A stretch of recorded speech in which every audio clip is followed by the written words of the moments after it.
Genesis, the first book of Moses, commonly called Genesis chapter 1. In the beginning, God created the heavens and the earth. The earth was formless and empty.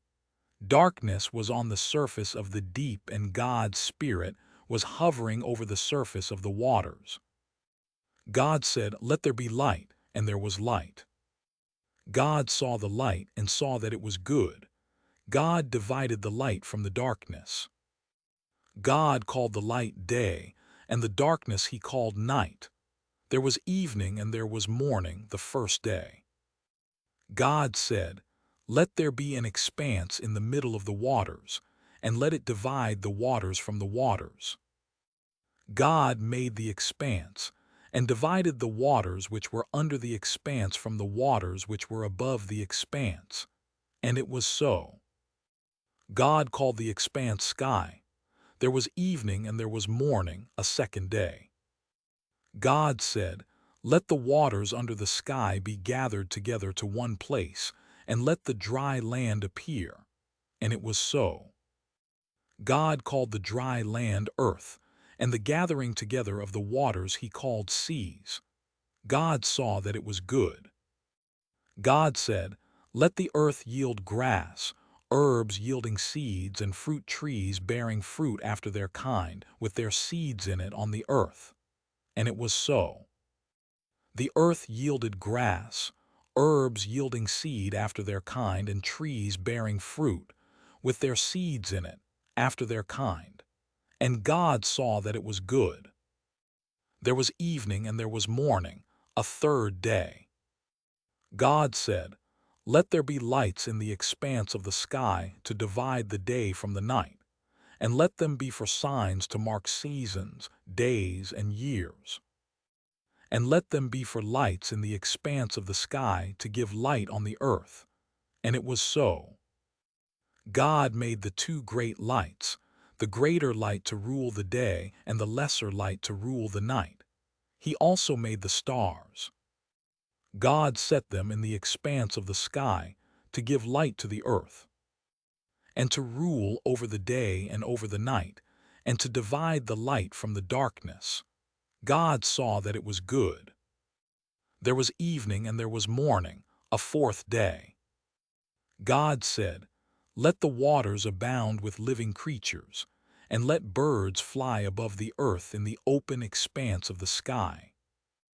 God created the large sea creatures and every living creature that moves, with which the waters swarmed after their kind, and every winged bird after its kind.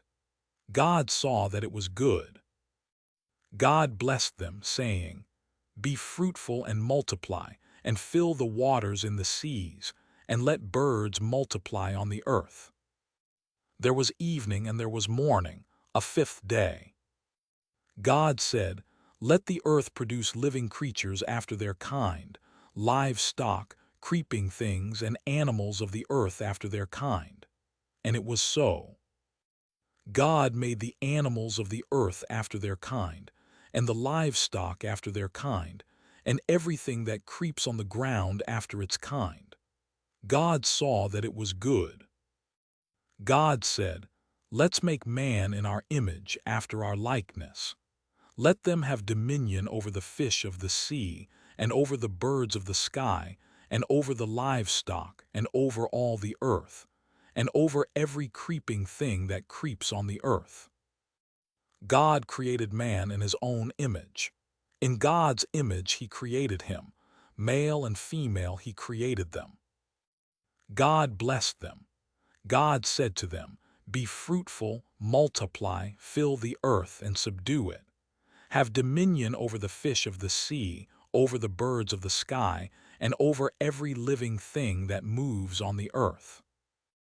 God said, "Behold, I have given you every herb yielding seed, which is on the surface of all the earth, and every tree which bears fruit yielding seed. It will be your food. To every animal of the earth, and to every bird of the sky, and to everything that creeps on the earth in which there is life, I have given every green herb for food." And it was so. God saw everything that he had made, and behold, it was very good. There was evening and there was morning, a sixth day. Chapter 2. The heavens, the earth, and all their vast array were finished. On the seventh day, God finished his work which he had done, and he rested on the seventh day from all his work which he had done. God blessed the seventh day, and made it holy, because he rested in it from all his work of creation which he had done.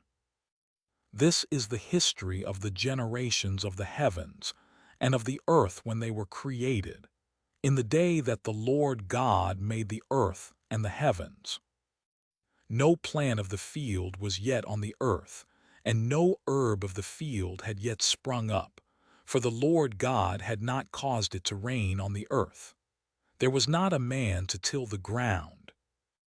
But a mist went up from the earth, and watered the whole surface of the ground.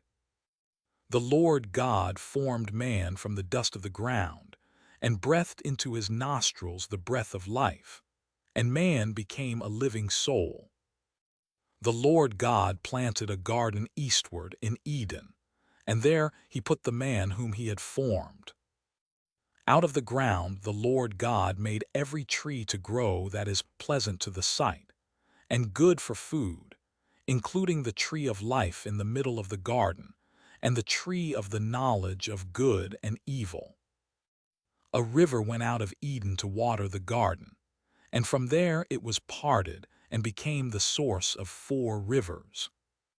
The name of the first is Pishon. It flows through the whole land of Havilah, where there is gold. And the gold of that land is good. Bdellium and onyx stone are also there. The name of the second river is Gihon. It is the same river that flows through the whole land of Cush. The name of the third river is Hiddekel. This is the one which flows in front of Assyria. The fourth river is the Euphrates. The Lord God took the man, and put him into the garden of Eden to cultivate and keep it. The Lord God commanded the man, saying, "You may freely eat of every tree of the garden, but you shall not eat of the tree of the knowledge of good and evil, for in the day that you eat of it, you will surely die."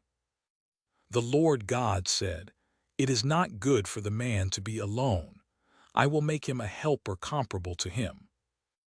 Out of the ground the Lord God formed every animal of the field and every bird of the sky, and brought them to the man to see what he would call them. Whatever the man called every living creature became its name. The man gave names to all livestock, and to the birds of the sky, and to every animal of the field. But for man there was not found a helper comparable to him. The Lord God caused the man to fall into a deep sleep. As the man slept, he took one of his ribs and closed up the flesh in its place. The Lord God made a woman from the rib which he had taken from the man, and brought her to the man. The man said, "This is now bone of my bones and flesh of my flesh. She will be called woman, because she was taken out of man. Therefore a man will leave his father and his mother, and will join with his wife, and they will be one flesh." The man and his wife were both naked, and they were not ashamed. Chapter 3. Now the serpent was more subtle than any animal of the field which the Lord God had made. He said to the woman, "Has God really said, 'You shall not eat of any tree of the garden'?" The woman said to the serpent, "We may eat fruit from the trees of the garden, but not the fruit of the tree which is in the middle of the garden. God has said, 'You shall not eat of it, you shall not touch it lest you die.'" The serpent said to the woman, "You won't really die. For God knows that in the day you eat it, your eyes will be opened, and you will be like God, knowing good and evil." When the woman saw that the tree was good for food, and that it was a delight to the eyes, and that the tree was to be desired to make one wise, she took some of its fruit, and ate. Then she gave some to her husband with her, and he ate it too. Their eyes were opened, and they both knew that they were naked. They sewed fig leaves together and made coverings for themselves. They heard the Lord God's voice walking in the garden in the cool of the day.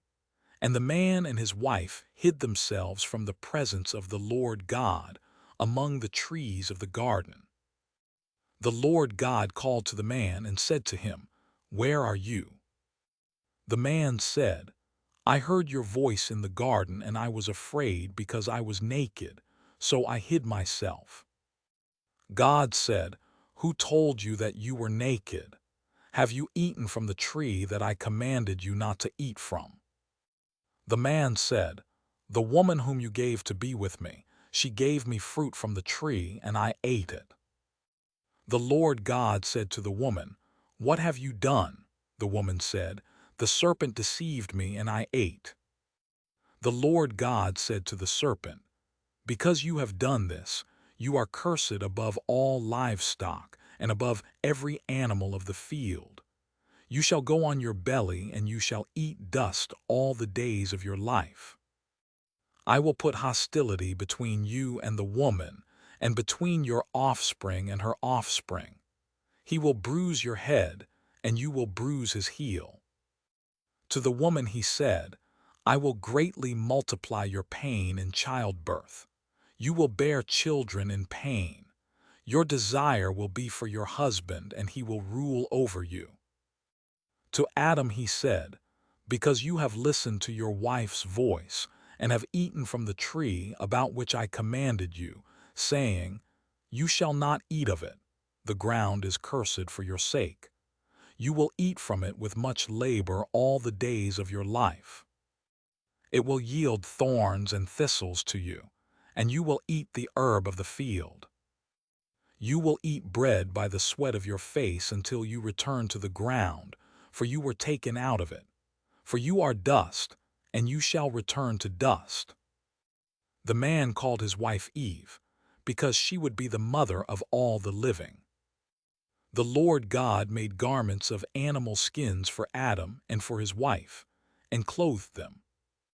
The Lord God said, "Behold, the man has become like one of us, knowing good and evil. Now, lest he reach out his hand and also take of the tree of life and eat and live forever." Therefore the Lord God sent him out from the Garden of Eden, to till the ground from which he was taken.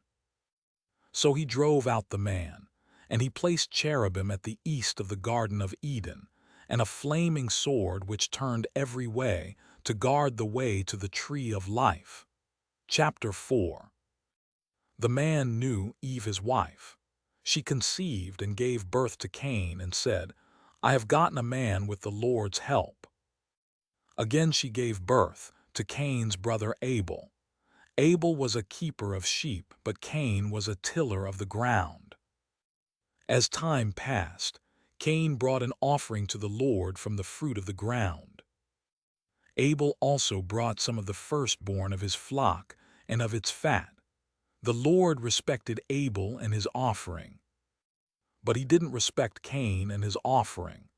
Cain was very angry, and the expression on his face fell.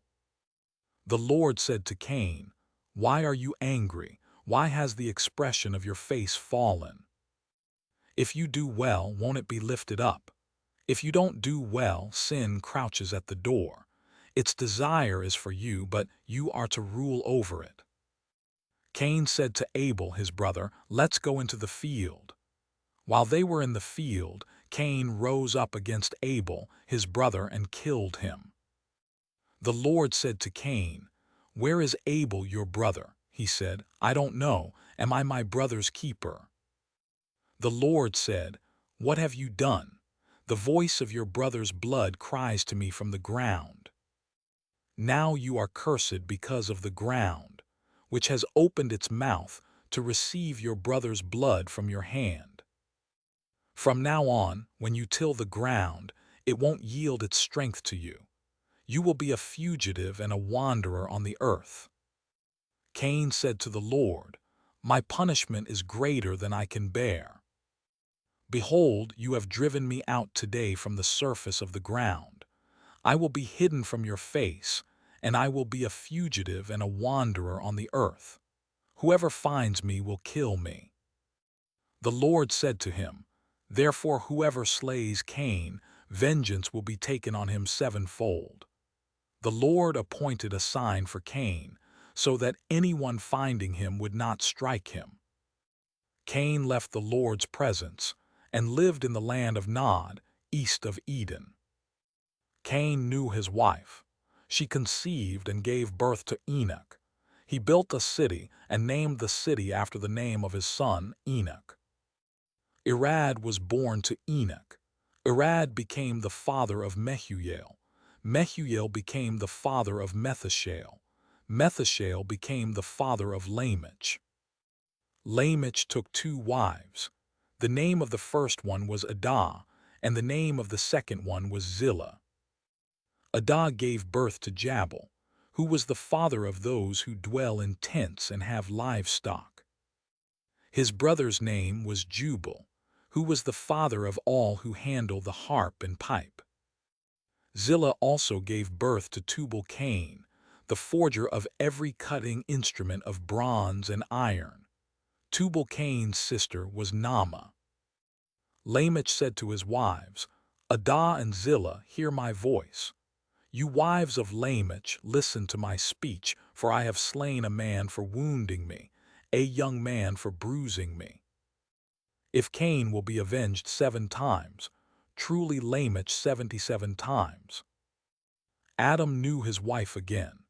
She gave birth to a son and named him Seth, saying, For God has given me another child instead of Abel, for Cain killed him. A son was also born to Seth, and he named him Enosh. At that time men began to call on the Lord's name. Chapter 5.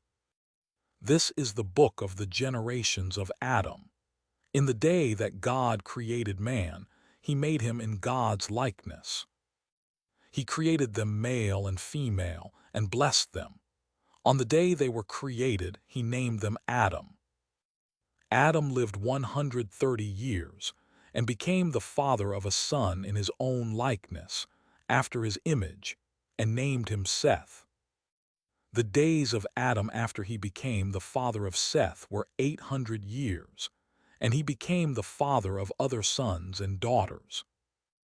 All the days that Adam lived were 930 years, then he died. Seth lived 105 years, then became the father of Enosh.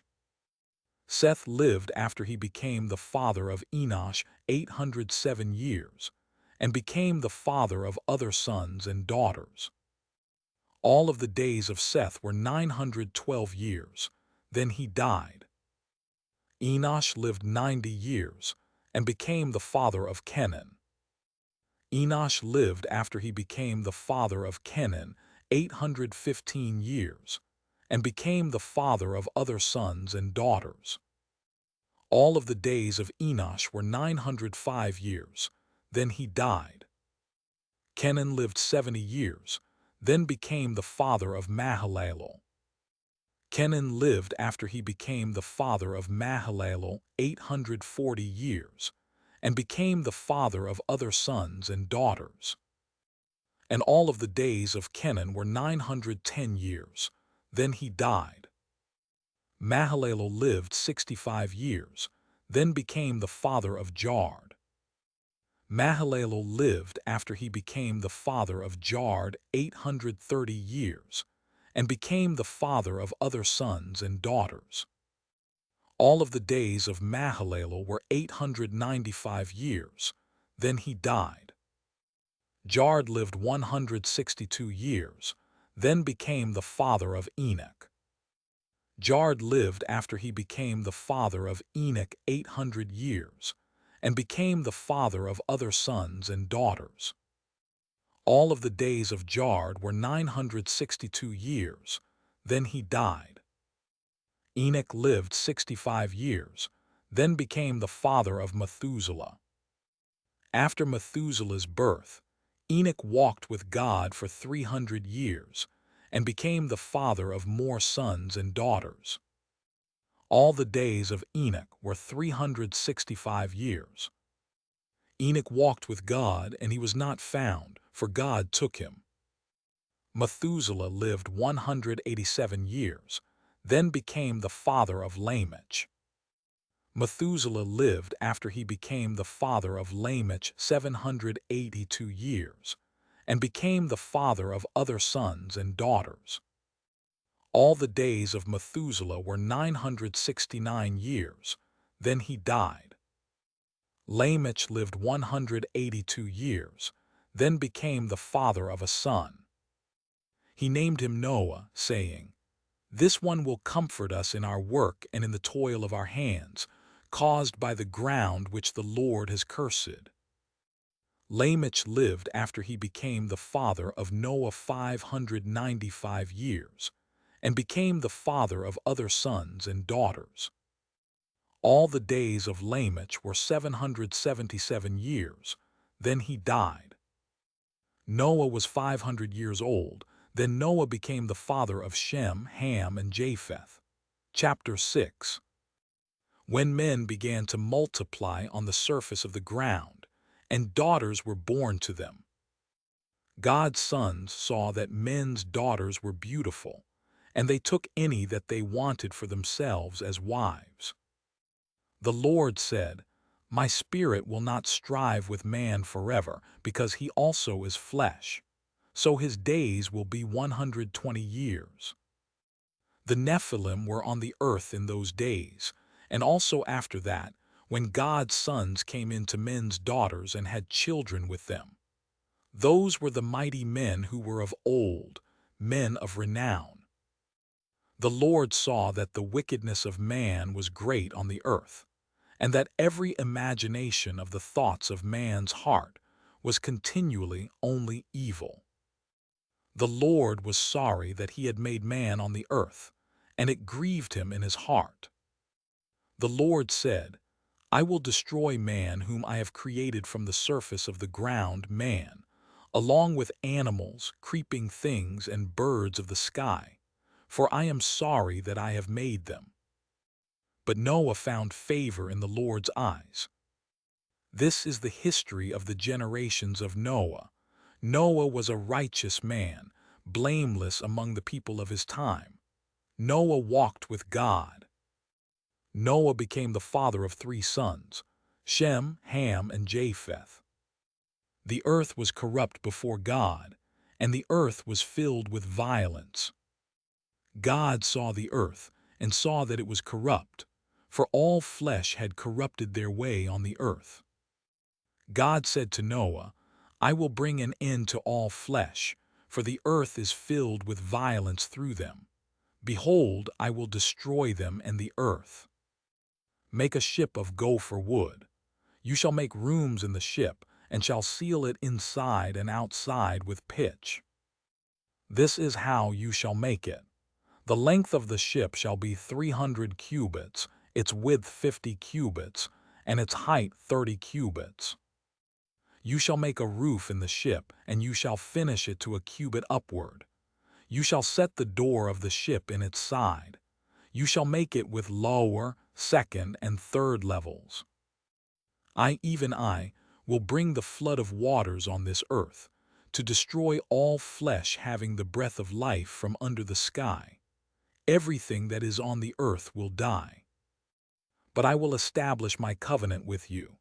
You shall come into the ship, you, your sons, your wife, and your sons' wives with you.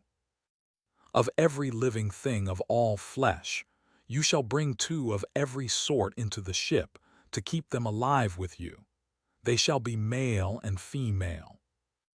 Of the birds after their kind, of the livestock after their kind, of every creeping thing of the ground after its kind, 2 of every sort will come to you, to keep them alive. Take with you some of all food that is eaten, and gather it to yourself, and it will be for food for you and for them.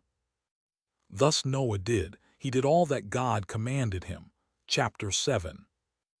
The Lord said to Noah, Come with all of your household into the ship, for I have seen your righteousness before me in this generation. You shall take 7 pairs of every clean animal with you, the male and his female. Of the animals that are not clean, take 2, the male and his female. Also of the birds of the sky, 7 and 7, male and female, to keep seed alive on the surface of all the earth. In 7 days I will cause it to rain on the earth for 40 days and 40 nights. I will destroy every living thing that I have made from the surface of the ground. Noah did everything that the Lord commanded him. Noah was 600 years old when the flood of waters came on the earth. Noah went into the ship with his sons, his wife and his sons' wives, because of the flood waters. Clean animals, unclean animals, birds, and everything that creeps on the ground went by pairs to Noah into the ship, male and female, as God commanded Noah. After the 7 days, the floodwaters came on the earth. In the 600th year of Noah's life, in the 2nd month, on the 17th day of the month, on that day all the fountains of the great deep burst open, and the sky's windows opened. It rained on the earth 40 days and 40 nights. In the same day Noah and Shem, Ham, and Japheth, the sons of Noah, and Noah's wife and the 3 wives of his sons with them, entered into the ship. They and every animal after its kind, all the livestock after their kind, every creeping thing that creeps on the earth after its kind, and every bird after its kind, every bird of every sort. Pairs from all flesh with the breath of life in them went into the ship to Noah. Those who went in male and female of all flesh, as God commanded him. Then the Lord shut him in. The flood was 40 days on the earth. The waters increased and lifted up the ship, and it was lifted up above the earth. The waters rose and increased greatly on the earth, and the ship floated on the surface of the waters. The waters rose very high on the earth. All the high mountains that were under the whole sky were covered. The waters rose 15 cubits higher, and the mountains were covered. All flesh died that moved on the earth, including birds, livestock, animals, every creeping thing that creeps on the earth, and every man. All on the dry land, in whose nostrils was the breath of the Spirit of life, died. Every living thing was destroyed that was on the surface of the ground, including man, livestock, creeping things, and birds of the sky. They were destroyed from the earth. Only Noah was left, and those who were with him in the ship. The waters flooded the earth 150 days. Chapter 8. God remembered Noah, all the animals and all the livestock that were with him in the ship, and God made a wind to pass over the earth. The waters subsided. The deep's fountains and the sky's windows were also stopped, and the rain from the sky was restrained. The waters continually receded from the earth. After the end of 150 days, the waters receded. The ship rested in the 7th month, on the 17th day of the month, on Ararat's mountains. The waters receded continually until the 10th month. In the 10th month, on the 1st day of the month, the tops of the mountains were visible. At the end of 40 days, Noah opened the window of the ship which he had made. And he sent out a raven. It went back and forth until the waters were dried up from the earth. He himself sent out a dove to see if the waters were abated from the surface of the ground. But the dove found no place to rest her foot, and she returned into the ship to him, for the waters were on the surface of the whole earth. He put out his hand and took her and brought her to him into the ship. He waited yet another 7 days. And again he sent the dove out of the ship. The dove came back to him at evening, and behold, in her mouth was a freshly plucked olive leaf. So Noah knew that the waters were abated from the earth. He waited yet another 7 days, and sent out the dove, and she didn't return to him any more. In the 601st year, in the first month, the first day of the month, the waters were dried up from the earth. Noah removed the covering of the ship and looked. He saw that the surface of the ground was dry. In the second month, on the 27th day of the month, the earth was dry. God spoke to Noah, saying, "Go out of the ship, you, your wife, your sons, and your sons' wives with you. Bring out with you every living thing that is with you of all flesh, including birds, livestock, and every creeping thing that creeps on the earth, that they may breed abundantly on the earth, and be fruitful and multiply on the earth." Noah went out with his sons, his wife, and his sons' wives with him. Every animal, every creeping thing, and every bird, whatever moves on the earth, after their families, went out of the ship. Noah built an altar to the Lord, and took of every clean animal and of every clean bird, and offered burnt offerings on the altar. The Lord smelled the pleasant aroma. The Lord said in his heart, "I will not again curse the ground any more for man's sake, because the imagination of man's heart is evil from his youth. I will never again strike every living thing as I have done. While the earth remains, seed time and harvest, and cold and heat, and summer and winter, and day and night will not cease." Chapter 9. God blessed Noah and his sons and said to them, "Be fruitful, multiply, and replenish the earth. The fear of you and the dread of you will be on every animal of the earth, and on every bird of the sky. Everything that moves along the ground and all the fish of the sea are delivered into your hand. Every moving thing that lives will be food for you. As I gave you the green herb, I have given everything to you. But flesh with its life, that is, its blood, you shall not eat. I will surely require accounting for your life's blood. At the hand of every animal I will require it. At the hand of man, even at the hand of every man's brother, I will require the life of man. Whoever sheds man's blood, his blood will be shed by man, for God made man in his own image. Be fruitful and multiply. Increase abundantly on the earth and multiply in it." God spoke to Noah and to his sons with him, saying, "As for me, behold, I establish my covenant with you, and with your offspring after you, and with every living creature that is with you, the birds, the livestock, and every animal of the earth with you, of all that go out of the ship, even every animal of the earth. I will establish my covenant with you. All flesh will not be cut off any more by the waters of the flood. There will never again be a flood to destroy the earth." God said, "This is the token of the covenant which I make between me and you and every living creature that is with you, for perpetual generations. I set my rainbow in the cloud, and it will be a sign of a covenant between me and the earth. When I bring a cloud over the earth, that the rainbow will be seen in the cloud. I will remember my covenant, which is between me and you and every living creature of all flesh, and the waters will no more become a flood to destroy all flesh.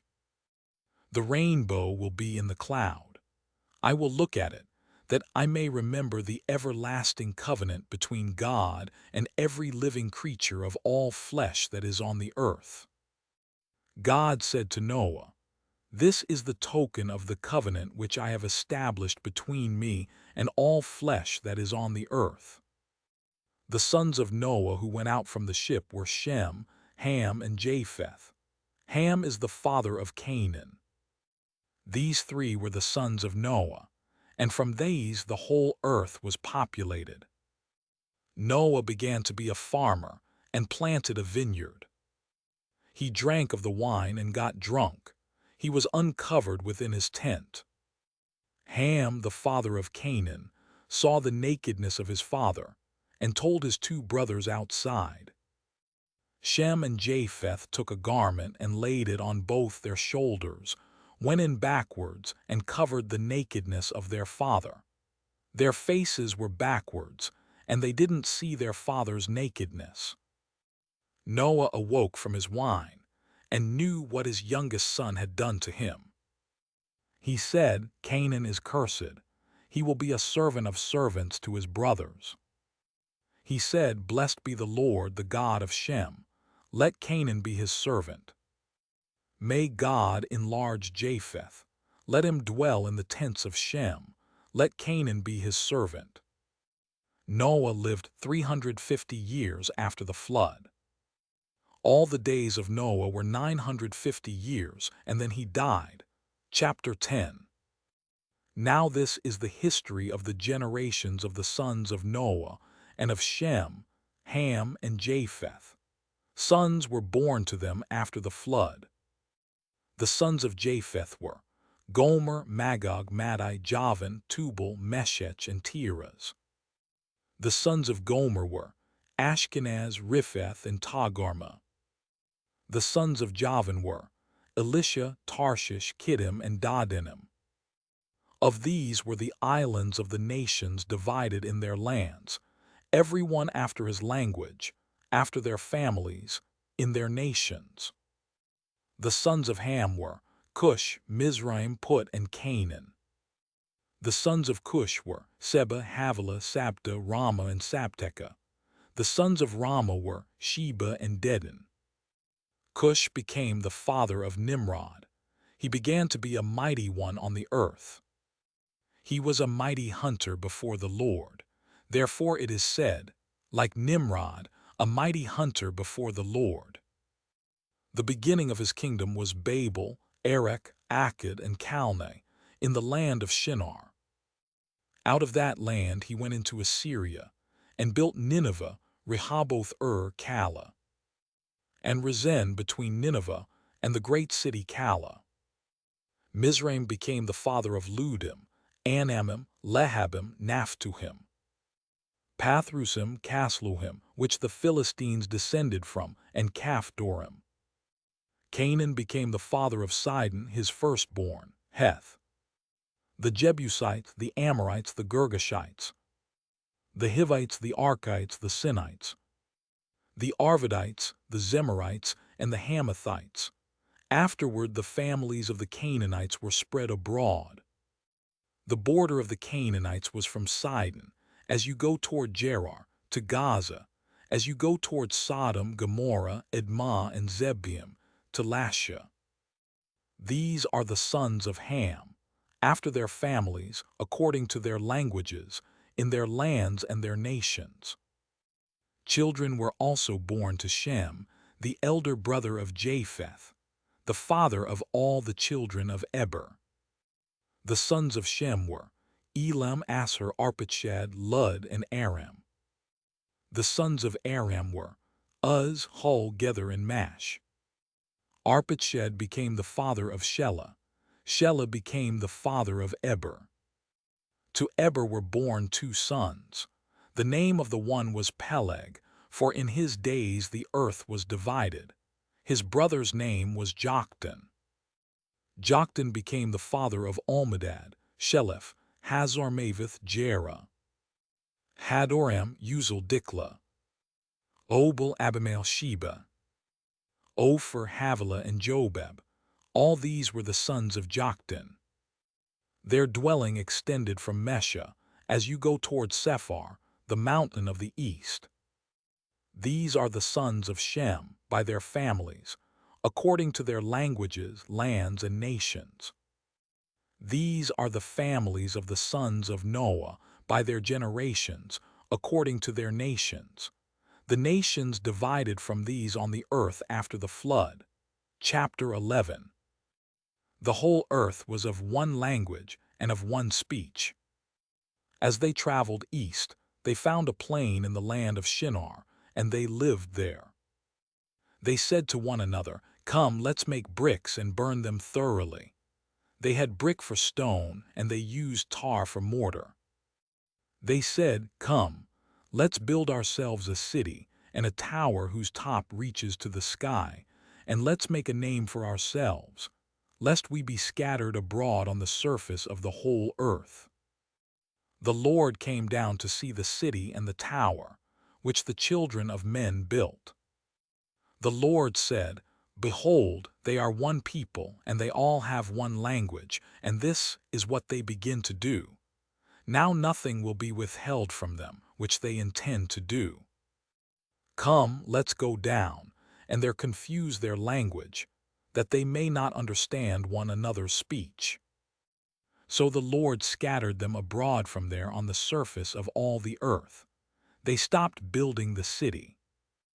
Therefore its name was called Babel, because there the Lord confused the language of all the earth. From there, the Lord scattered them abroad on the surface of all the earth. This is the history of the generations of Shem. Shem was 100 years old when he became the father of Arpachshad 2 years after the flood. Shem lived 500 years after he became the father of Arpachshad, and became the father of more sons and daughters. Arpachshad lived 35 years, and became the father of Shelah. Arpachshad lived 403 years after he became the father of Shelah, and became the father of more sons and daughters. Shelah lived 30 years, and became the father of Eber. Shelah lived 403 years after he became the father of Eber, and became the father of more sons and daughters. Eber lived 34 years, and became the father of Peleg. Eber lived 430 years after he became the father of Peleg, and became the father of more sons and daughters. Peleg lived 30 years, and became the father of Reu. Peleg lived 209 years after he became the father of Reu, and became the father of more sons and daughters. Reu lived 32 years, and became the father of Serug. Reu lived 207 years after he became the father of Serug, and became the father of more sons and daughters. Serug lived 30 years, and became the father of Nahor. Serug lived 200 years after he became the father of Nahor, and became the father of more sons and daughters. Nahor lived 29 years, and became the father of Terah. Nahor lived 119 years after he became the father of Terah, and became the father of more sons and daughters. Terah lived 70 years, and became the father of Abram, Nahor, and Haran. Now this is the history of the generations of Terah. Terah became the father of Abram, Nahor, and Haran. Haran became the father of Lot. Haran died in the land of his birth, in Ur of the Chaldees, while his father Terah was still alive. Abram and Nahor married wives. The name of Abram's wife was Sarai, and the name of Nahor's wife was Milcah, the daughter of Haran, who was also the father of Iscah. Sarai was barren, she had no child. Terah took Abram his son, Lot the son of Haran his son's son, and Sarai his daughter-in-law, his son Abram's wife. They went from Ur of the Chaldees to go into the land of Canaan. They came to Haran and lived there. The days of Terah were 205 years. Terah died in Haran. Chapter 12. Now the Lord said to Abram, "Leave your country and your relatives and your father's house, and go to the land that I will show you. I will make of you a great nation. I will bless you and make your name great. You will be a blessing. I will bless those who bless you, and I will curse him who treats you with contempt. All the families of the earth will be blessed through you." So Abram went, as the Lord had told him. Lot went with him. Abram was 75 years old when he departed from Haran. Abram took Sarai his wife, Lot his brother's son, all their possessions that they had gathered, and the people whom they had acquired in Haran, and they went to go into the land of Canaan. They entered into the land of Canaan. Abram passed through the land to the place of Shechem, to the oak of Moreh. At that time Canaanites were in the land. The Lord appeared to Abram and said, "I will give this land to your offspring." He built an altar there to the Lord who had appeared to him. He left from there to go to the mountain on the east of Bethel and pitched his tent, having Bethel on the west and Ai on the east. There he built an altar to the Lord and called on the Lord's name. Abram traveled, still going on toward the south. There was a famine in the land. Abram went down into Egypt to live as a foreigner there, for the famine was severe in the land. When he had come near to enter Egypt, he said to Sarai his wife, "See now, I know that you are a beautiful woman to look at. It will happen that when the Egyptians see you, they will say, 'This is his wife.' They will kill me, but they will save you alive. Please say that you are my sister, that it may be well with me for your sake, and that my soul may live because of you." When Abram had come into Egypt, some Egyptians saw that the woman was very beautiful. The princes of Pharaoh saw her and praised her to Pharaoh, and the woman was taken into Pharaoh's house. He dealt well with Abram for her sake. He had sheep, cattle, male donkeys, male servants, female donkeys, and camels. The Lord afflicted Pharaoh and his house with great plagues because of Sarai, Abram's wife. Pharaoh called Abram and said, "What is this that you have done to me? Why didn't you tell me that she was your wife? Why did you say, 'She is my sister,' so that I took her to be my wife? Now therefore see your wife, take her, and go your way." Pharaoh commanded men concerning him, and they escorted him away with his wife and all that he had. Chapter 13. Abram went up out of Egypt, he, his wife, all that he had, and Lot with him into the south. Abram was very rich in livestock, in silver, and in gold. He went on his journeys from the south as far as Bethel, to the place where his tent had been at the beginning, between Bethel and Ai, to the place of the altar which he had made there at the first. There Abram called on the Lord's name. Lot also, who went with Abram, had flocks, herds, and tents. The land was not able to bear them, that they might live together, for their possessions were so great that they couldn't live together. There was strife between the herdsmen of Abram's livestock and the herdsmen of Lot's livestock. The Canaanites and the Perizzites lived in the land at that time.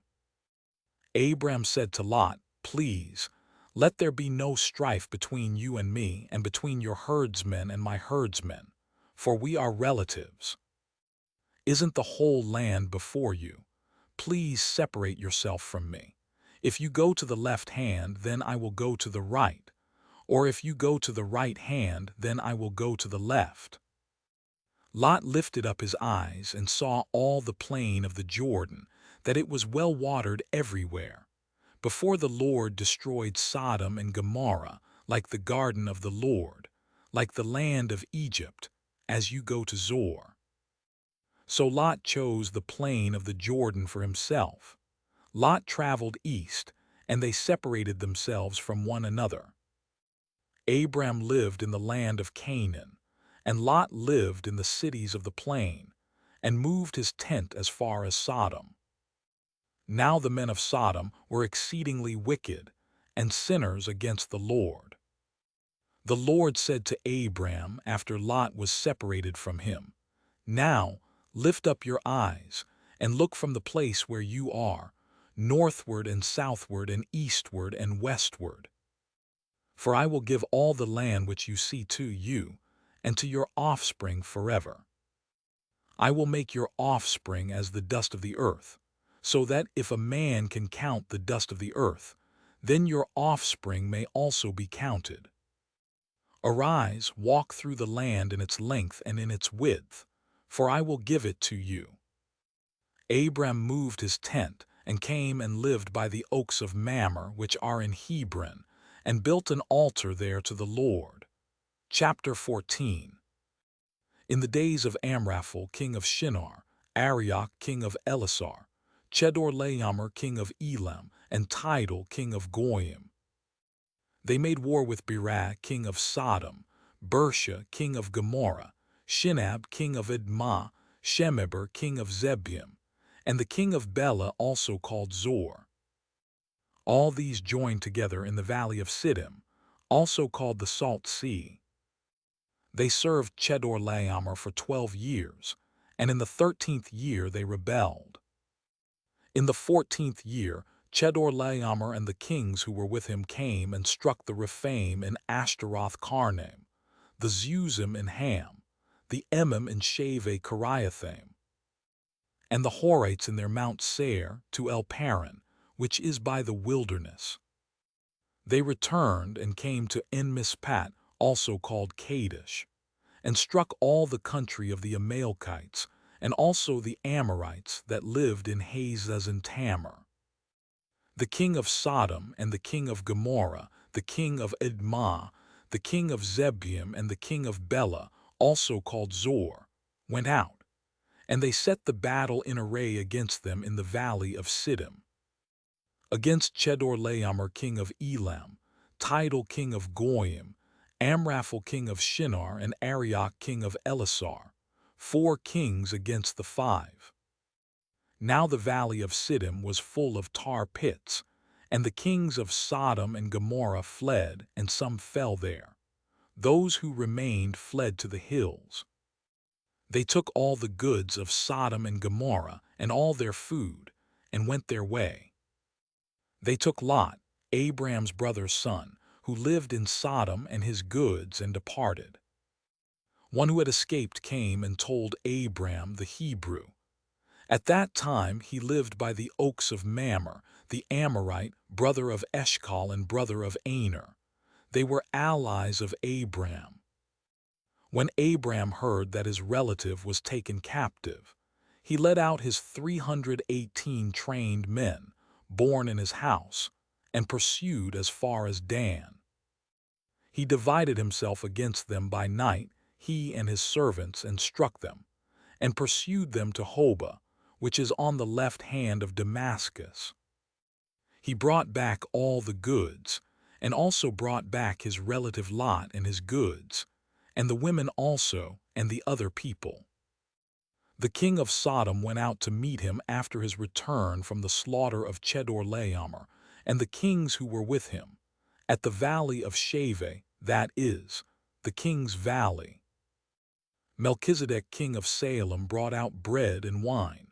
He was priest of God Most High. He blessed him and said, Blessed be Abram of God Most High, possessor of heaven and earth. Blessed be God Most High, who has delivered your enemies into your hand. Abram gave him 1/10 of all. The king of Sodom said to Abram, Give me the people, and take the goods for yourself. Abram said to the king of Sodom, I have lifted up my hand to the Lord, God Most High, possessor of heaven and earth, that I will not take a thread nor a sandal strap nor anything that is yours, lest you should say, I have made Abram rich. I will accept nothing from you except that which the young men have eaten and the portion of the men who went with me, Aner, Eshcol, and Mamre. Let them take their portion. Chapter 15. After these things the Lord's word came to Abram in a vision, saying, Don't be afraid, Abram. I am your shield, your exceedingly great reward. Abram said, Lord God, What will you give me, since I go childless? And he who will inherit my estate is Eliezer of Damascus. Abram said, Behold, you have given no children to me, and behold, one born in my house is my heir. Behold, the Lord's word came to him, saying, This man will not be your heir, but he who will come out of your own body will be your heir. The Lord brought him outside and said, Look now toward the sky and count the stars, if you are able to count them. He said to Abram, So your offspring will be. He believed in the Lord, who credited it to him for righteousness. He said to Abram, I am the Lord who brought you out of Ur of the Chaldees, to give you this land to inherit it. He said, Lord God, how will I know that I will inherit it? He said to him, Bring me a heifer 3 years old, a female goat 3 years old, a ram 3 years old, a turtle dove, and a young pigeon. He brought him all these, and divided them in the middle, and laid each half opposite the other. But he didn't divide the birds. The birds of prey came down on the carcasses, and Abram drove them away. When the sun was going down, a deep sleep fell on Abram. Now terror and great darkness fell on him. He said to Abram, Know for sure that your offspring will live as foreigners in a land that is not theirs, and will serve them. They will afflict them 400 years. I will also judge that nation, whom they will serve. Afterward they will come out with great wealth. But you will go to your fathers in peace. You will be buried at a good old age. In the 4th generation they will come here again, for the iniquity of the Amorite is not yet full. It came to pass that, when the sun went down, and it was dark, behold, a smoking furnace and a flaming torch passed between these pieces.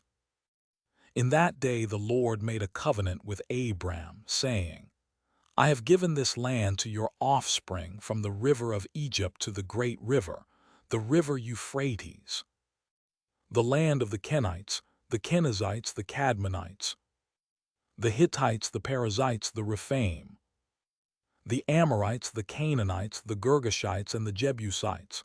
Chapter 16. Now Sarai, Abram's wife, bore him no children. She had a servant, an Egyptian, whose name was Hagar. Sarai said to Abram, See now, the Lord has restrained me from bearing. Please go in to my servant. It may be that I will obtain children by her. Abram listened to the voice of Sarai. Sarai, Abram's wife, took Hagar the Egyptian, her servant, after Abram had lived 10 years in the land of Canaan, and gave her to Abram her husband to be his wife. He went in to Hagar, and she conceived. When she saw that she had conceived, her mistress was despised in her eyes. Sarai said to Abram, This wrong is your fault. I gave my servant into your bosom, and when she saw that she had conceived, she despised me. May the Lord judge between me and you. But Abram said to Sarai, Behold, your maid is in your hand. Do to her whatever is good in your eyes. Sarai dealt harshly with her, and she fled from her face. The Lord's angel found her by a fountain of water in the wilderness, by the fountain on the way to Shur. He said, Hagar, Sarai's servant, where did you come from? Where are you going? She said, I am fleeing from the face of my mistress Sarai. The Lord's angel said to her, Return to your mistress and submit yourself under her hands. The Lord's angel said to her, I will greatly multiply your offspring, that they will not be counted for multitude. The Lord's angel said to her, Behold, you are with child and will bear a son. You shall call his name Ishmael, because the Lord has heard your affliction. He will be like a wild donkey among men. His hand will be against every man, and every man's hand against him. He will live opposed to all of his brothers. She called the name of the Lord who spoke to her. "You are a God who sees," for she said, "Have I even stayed alive after seeing him?" Therefore the well was called Bir Lahai Roi. Behold, it is between Kadesh and Bird. Hagar bore a son for Abram. Abram called the name of his son, whom Hagar bore, Ishmael. Abram was 86 years old when Hagar bore Ishmael to Abram. Chapter 17. When Abram was 99 years old, the Lord appeared to Abram and said to him, "I am God Almighty. Walk before me and be blameless. I will make my covenant between me and you, and will multiply you exceedingly." Abram fell on his face. God talked with him, saying, "As for me, behold, my covenant is with you. You will be the father of a multitude of nations. Your name will no more be called Abram, but your name will be Abraham, for I have made you the father of a multitude of nations. I will make you exceedingly fruitful, and I will make nations of you. Kings will come out of you. I will establish my covenant between me and you and your offspring after you throughout their generations for an everlasting covenant, to be a God to you and to your offspring after you. I will give to you and to your offspring after you the land where you are traveling, all the land of Canaan for an everlasting possession. I will be their God." God said to Abraham, "As for you, you shall keep my covenant, you and your offspring after you throughout their generations. This is my covenant which you shall keep, between me and your offspring after you. Every male among you shall be circumcised. You shall be circumcised in the flesh of your foreskin. It will be a token of the covenant between me and you. He who is 8 days old shall be circumcised among you, every male throughout your generations. He who is born in the house, or bought with money from any foreigner who is not of your offspring. He who is born in your house, and he who is bought with your money must be circumcised. My covenant shall be in your flesh for an everlasting covenant. The uncircumcised male who is not circumcised in the flesh of his foreskin, that soul shall be cut off from his people. He has broken my covenant." God said to Abraham, "As for Sarai your wife, you shall not call her name Sarai, but her name shall be Sarah. I will bless her, and moreover I will give you a son by her. Yes, I will bless her, and she will be a mother of nations. Kings of peoples will come from her." Then Abraham fell on his face and laughed and said in his heart, "Will a child be born to him who is 100 years old? Will Sarah, who is 90 years old, give birth?" Abraham said to God, "Oh, that Ishmael might live before you." God said, "No, but Sarah, your wife, will bear you a son. You shall call his name Isaac. I will establish my covenant with him for an everlasting covenant for his offspring after him. As for Ishmael, I have heard you. Behold, I have blessed him, and will make him fruitful, and will multiply him exceedingly. He will become the father of 12 princes, and I will make him a great nation. But I will establish my covenant with Isaac, whom Sarah will bear to you at this set time next year." When he finished talking with him, God went up from Abraham. Abraham took Ishmael his son, all who were born in his house, and all who were bought with his money, every male among the men of Abraham's house, and circumcised the flesh of their foreskin in the same day, as God had said to him. Abraham was 99 years old when he was circumcised in the flesh of his foreskin. Ishmael his son was 13 years old when he was circumcised in the flesh of his foreskin. In the same day both Abraham and Ishmael his son were circumcised. All the men of his house, those born in the house and those bought with money from a foreigner were circumcised with him. Chapter 18. The Lord appeared to him by the oaks of Mamre, as he sat in the tent door in the heat of the day. He lifted up his eyes and looked, and saw that 3 men stood near him. When he saw them, he ran to meet them from the tent door and bowed himself to the earth, and said, "My Lord, if now I have found favor in your sight, please don't go away from your servant. Now let a little water be fetched, wash your feet, and rest yourselves under the tree. I will get a piece of bread so you can refresh your heart. After that you may go your way, now that you have come to your servant."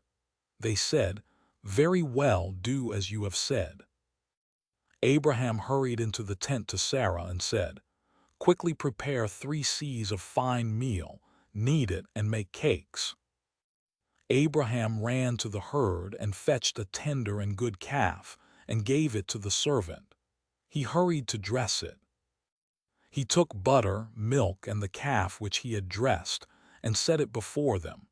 He stood by them under the tree, and they ate. They asked him, "Where is Sarah your wife?" He said, "There in the tent." He said, "I will certainly return to you at about this time next year, and behold, Sarah your wife will have a son." Sarah heard in the tent door which was behind him. Now Abraham and Sarah were old, well advanced in age. Sarah had passed the age of childbearing. Sarah laughed within herself, saying, "After I have grown old will I have pleasure, my Lord being old also." The Lord said to Abraham, "Why did Sarah laugh, saying, 'Will I really bear a child when I am old?' Is anything too hard for the Lord? At the set time I will return to you, when the season comes around, and Sarah will have a son." Then Sarah denied it, saying, "I didn't laugh," for she was afraid. He said, "No, but you did laugh." The men rose up from there and looked toward Sodom. Abraham went with them to see them on their way. The Lord said, "Will I hide from Abraham what I do? Since Abraham will surely become a great and mighty nation, and all the nations of the earth will be blessed in him. For I have known him, to the end that he may command his children and his household after him, that they may keep the way of the Lord, to do righteousness and justice, to the end that the Lord may bring on Abraham that which he has spoken of him." The Lord said, "Because the cry of Sodom and Gomorrah is great, and because their sin is very grievous, I will go down now and see whether their deeds are as bad as the reports which have come to me. If not, I will know."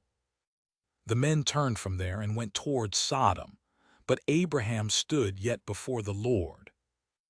Abraham came near and said, "Will you consume the righteous with the wicked? What if there are 50 righteous within the city? Will you consume and not spare the place for the 50 righteous who are in it? May it be far from you to do things like that, to kill the righteous with the wicked, so that the righteous should be like the wicked. May that be far from you. Shouldn't the judge of all the earth do right?" The Lord said, "If I find in Sodom 50 righteous within the city, then I will spare the whole place for their sake." Abraham answered, "See now, I have taken it on myself to speak to the Lord, although I am dust and ashes. What if there will lack 5 of the 50 righteous? Will you destroy all the city for lack of 5? He said, "I will not destroy it if I find 45 there." He spoke to him yet again and said, "What if there are 40 found there?" He said, "I will not do it for the 40's sake." He said, "Oh, don't let the Lord be angry, and I will speak. What if there are 30 found there?" He said, "I will not do it if I find 30 there." He said, "See now, I have taken it on myself to speak to the Lord. What if there are 20 found there?" He said, "I will not destroy it for the 20's sake." He said, "Oh, don't let the Lord be angry, and I will speak just once more. What if 10 are found there?" He said. "I will not destroy it for the 10's sake." The Lord went his way as soon as he had finished communing with Abraham, and Abraham returned to his place. Chapter 19. The two angels came to Sodom at evening. Lot sat in the gate of Sodom. Lot saw them and rose up to meet them. He bowed himself with his face to the earth. And he said, "See now, my lords, please come into your servant's house. Stay all night, wash your feet, and you can rise up early and go on your way." They said, "No, but we will stay in the street all night." He urged them greatly, and they came in with him and entered into his house. He made them a feast and baked unleavened bread, and they ate. But before they lay down, the men of the city, the men of Sodom, surrounded the house, both young and old, all the people from every quarter. They called to Lot and said to him, "Where are the men who came into you this night? Bring them out to us that we may have sex with them." Lot went out to them through the door and shut the door after himself. He said, "Please, my brothers, don't act so wickedly. See now, I have 2 virgin daughters. Please let me bring them out to you, and you may do to them what seems good to you. Only don't do anything to these men, because they have come under the shadow of my roof." They said, "Stand back." Then they said, "This one fellow came in to live as a foreigner, and he appoints himself a judge. Now we will deal worse with you than with them." They pressed hard on the man Lot and came near to break the door. But the men reached out their hand and brought Lot into the house to them and shut the door. They struck the men who were at the door of the house with blindness, both small and great, so that they wearied themselves to find the door. The men said to Lot, "Do you have anybody else here? Sons-in-law, your sons, your daughters, and whomever you have in the city, bring them out of the place. For we will destroy this place, because the outcry against them has grown so great before the Lord that the Lord has sent us to destroy it." Lot went out and spoke to his sons-in-law, who were pledged to marry his daughters, and said, "Get up, get out of this place, for the Lord will destroy the city." But he seemed to his sons-in-law to be joking. When the morning came, then the angels hurried Lot, saying, "Get up, take your wife and your 2 daughters who are here, lest you be consumed in the iniquity of the city." But he lingered, and the men grabbed his hand, his wife's hand, and his 2 daughters' hands, the Lord being merciful to him, and they took him out and set him outside of the city. It came to pass, when they had taken them out, that he said, "Escape for your life. Don't look behind you, and don't stay anywhere in the plain. Escape to the mountains, lest you be consumed." Lot said to them, "Oh, not so, my lord. See now, your servant has found favor in your sight, and you have magnified your loving kindness, which you have shown to me in saving my life. I can't escape to the mountain, lest evil overtake me, and I die. See now, this city is near to flee to, and it is a little one. Oh, let me escape there, isn't it a little one, and my soul will live." He said to him, "Behold, I have granted your request concerning this thing also, that I will not overthrow the city of which you have spoken. Hurry, escape there, for I can't do anything until you get there." Therefore the name of the city was called Zor. The sun had risen on the earth when Lot came to Zor. Then the Lord rained on Sodom, and on Gomorrah sulfur and fire from the Lord out of the sky. He overthrew those cities, all the plain, all the inhabitants of the cities, and that which grew on the ground. But Lot's wife looked back from behind him, and she became a pillar of salt. Abraham went up early in the morning to the place where he had stood before the Lord. He looked towards Sodom and Gomorrah, and toward all the land of the plain, and saw that the smoke of the land went up as the smoke of a furnace. When God destroyed the cities of the plain, God remembered Abraham, and sent Lot out of the middle of the overthrow, when he overthrew the cities in which Lot lived.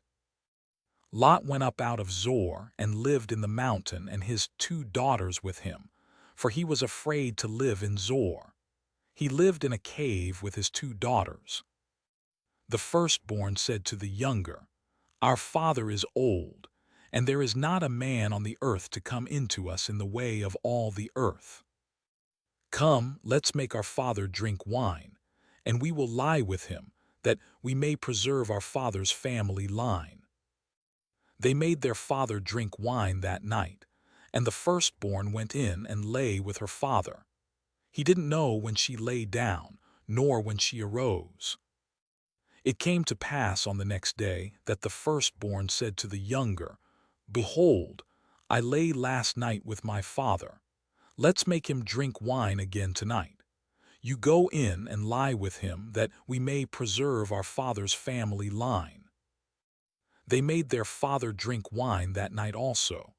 The younger went and lay with him. He didn't know when she lay down, nor when she got up. Thus both of Lot's daughters were with child by their father.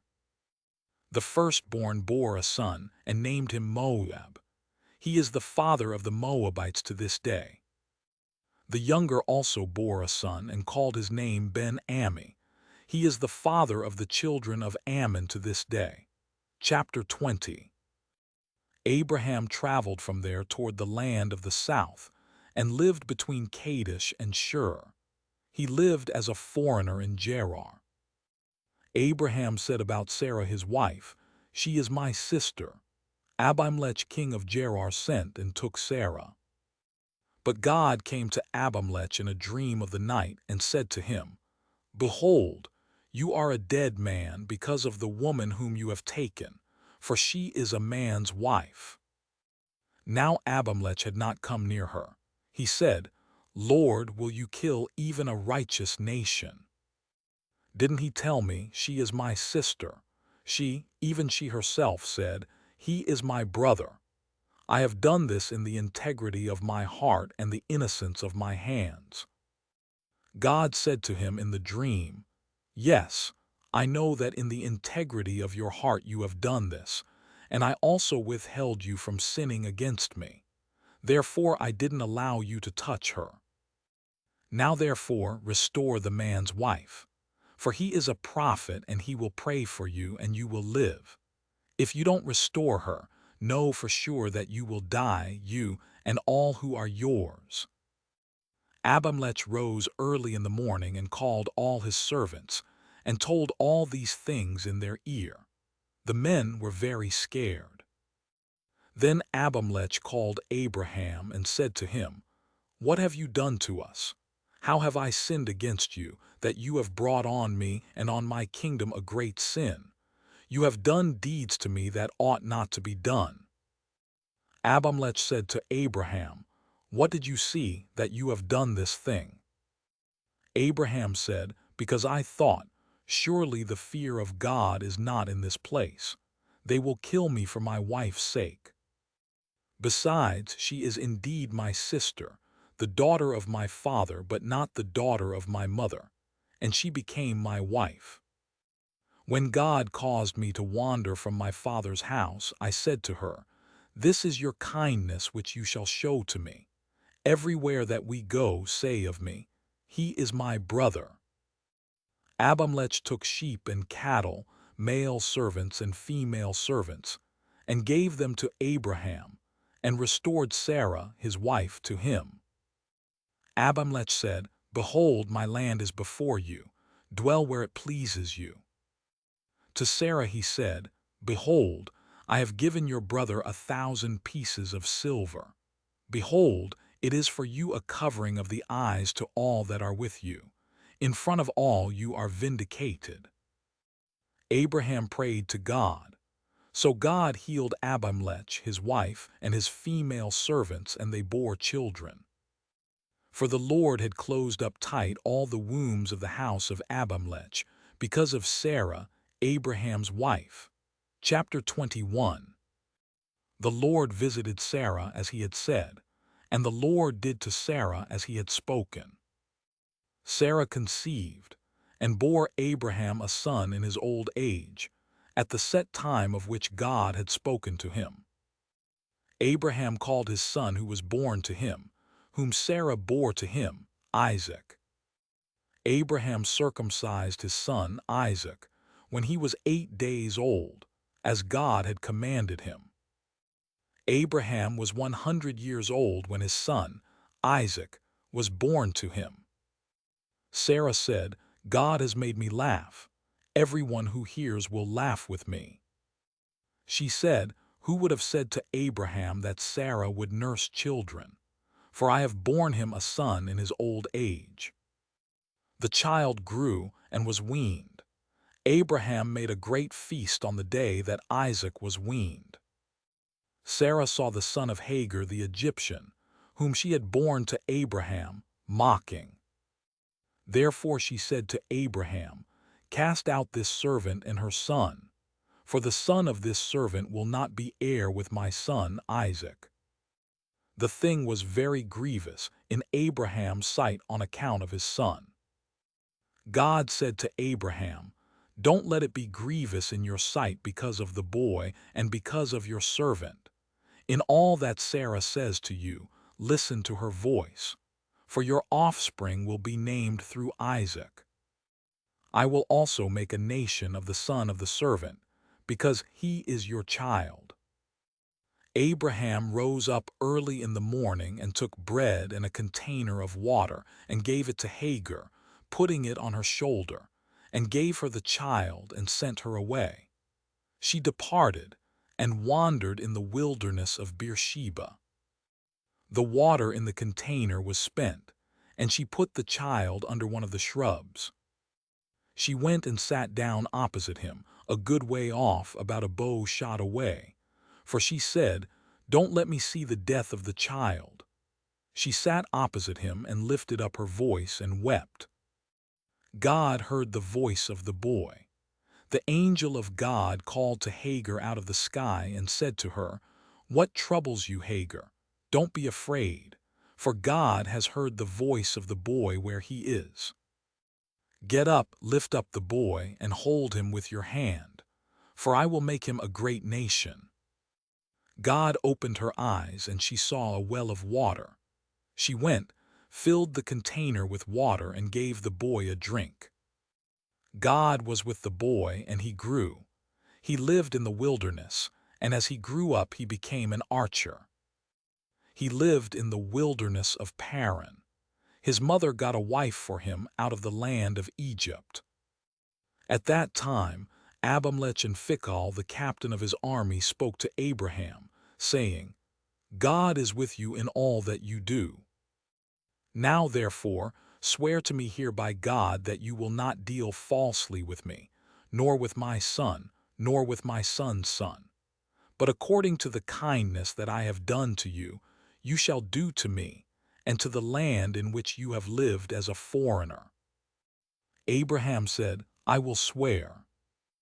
Abraham complained to Abimelech because of a water well, which Abimelech's servants had violently taken away. Abimelech said, I don't know who has done this thing. You didn't tell me, and I didn't hear of it until today. Abraham took sheep and cattle and gave them to Abimelech. Those two made a covenant. Abraham set 7 ewe lambs of the flock by themselves. Abimelech said to Abraham, what do these 7 ewe lambs which you have set by themselves mean? He said, you shall take these 7 ewe lambs from my hand, that it may be a witness to me that I have dug this well. Therefore he called that place Beersheba, because they both swore an oath there. So they made a covenant at Beersheba. Abimelech rose up with Phicol, the captain of his army, and they returned into the land of the Philistines. Abraham planted a tamarisk tree in Beersheba, and there he called on the name of the Lord, the everlasting God. Abraham lived as a foreigner in the land of the Philistines many days. Chapter 22. After these things, God tested Abraham and said to him, "Abraham," he said, "here I am." He said, "Now take your son, your only son, Isaac, whom you love, and go into the land of Moriah. Offer him there as a burnt offering on one of the mountains which I will tell you of." Abraham rose early in the morning and saddled his donkey, and took 2 of his young men with him, and Isaac his son. He split the wood for the burnt offering and rose up, and went to the place of which God had told him. On the 3rd day, Abraham lifted up his eyes, and saw the place far off. Abraham said to his young men, "Stay here with the donkey. The boy and I will go over there. We will worship and come back to you." Abraham took the wood of the burnt offering and laid it on Isaac his son. He took in his hand the fire and the knife. They both went together. Isaac spoke to Abraham his father and said, "My father," he said. "Here I am, my son." He said, "Here is the fire and the wood, but where is the lamb for a burnt offering?" Abraham said, "God will provide himself the lamb for a burnt offering, my son." So they both went together. They came to the place which God had told him of. Abraham built the altar there and laid the wood in order, bound Isaac his son, and laid him on the altar on the wood. Abraham stretched out his hand and took the knife to kill his son. The Lord's angel called to him out of the sky and said, "Abraham, Abraham." He said, "Here I am." He said, "Don't lay your hand on the boy or do anything to him. For now I know that you fear God, since you have not withheld your son, your only son, from me." Abraham lifted up his eyes and looked, and saw that behind him was a ram caught in the thicket by his horns. Abraham went and took the ram, and offered him up for a burnt offering instead of his son. Abraham called the name of that place, "The Lord will provide." As it is said to this day, "On the Lord's mountain it will be provided." The Lord's angel called to Abraham a second time out of the sky, and said, "I have sworn by myself, says the Lord, because you have done this thing and have not withheld your son, your only son, that I will bless you greatly, and I will multiply your offspring greatly like the stars of the heavens, and like the sand which is on the seashore. Your offspring will possess the gate of his enemies. All the nations of the earth will be blessed by your offspring, because you have obeyed my voice." So Abraham returned to his young men, and they rose up and went together to Beersheba. Abraham lived at Beersheba. After these things Abraham was told, "Behold Milcah, she also has borne children to your brother Nahor." Uz his firstborn, Buz his brother, Kemuel the father of Aram, Hesed, Hazo, Pildash, Jidlaph, and Bethuel. Bethuel became the father of Rebekah. These 8 Milcah bore to Nahor, Abraham's brother. His concubine, whose name was Reumah, also bore Tebah, Gahem, Tahash, and Maachah. Chapter 23. Sarah lived 127 years. This was the length of Sarah's life. Sarah died in Kiriath Arba, also called Hebron, in the land of Canaan. Abraham came to mourn for Sarah and to weep for her. Abraham rose up from before his dead and spoke to the children of Heth, saying, "I am a stranger and a foreigner living with you. Give me a possession of a burying place with you, that I may bury my dead out of my sight." The children of Heth answered Abraham, saying to him, "Hear us, my lord. You are a prince of God among us. Bury your dead in the best of our tombs. None of us will withhold from you his tomb. Bury your dead." Abraham rose up and bowed himself to the people of the land, to the children of Heth. He talked with them, saying, "If you agree that I should bury my dead out of my sight, hear me, and entreat for me to Ephron the son of Zohar, that he may sell me the cave of Machpelah, which he has, which is in the end of his field. For the full price let him sell it to me among you as a possession for a burial place." Now Ephron was sitting in the middle of the children of Heth. Ephron the Hittite answered Abraham in the hearing of the children of Heth, even of all who went in at the gate of his city, saying, "No, my lord, hear me. I give you the field, and I give you the cave that is in it. In the presence of the children of my people I give it to you. Bury your dead." Abraham bowed himself down before the people of the land. He spoke to Ephron in the audience of the people of the land, saying, "But if you will, please hear me. I will give the price of the field. Take it from me, and I will bury my dead there." Ephron answered Abraham, saying to him, "My lord, listen to me. What is a piece of land worth 400 shekels of silver between me and you? Therefore bury your dead." Abraham listened to Ephron. Abraham weighed to Ephron the silver which he had named in the hearing of the children of Heth, 400 shekels of silver, according to the current merchant's standard. So the field of Ephron, which was in Machpelah, which was before Mamre, the field, the cave which was in it, and all the trees that were in the field that were in all of its borders, were deeded to Abraham for a possession in the presence of the children of Heth, before all who went in at the gate of his city. After this, Abraham buried Sarah his wife in the cave of the field of Machpelah before Mamre, that is, Hebron, in the land of Canaan. The field and the cave that is in it were deeded to Abraham by the children of Heth as a possession for a burial place. Chapter 24.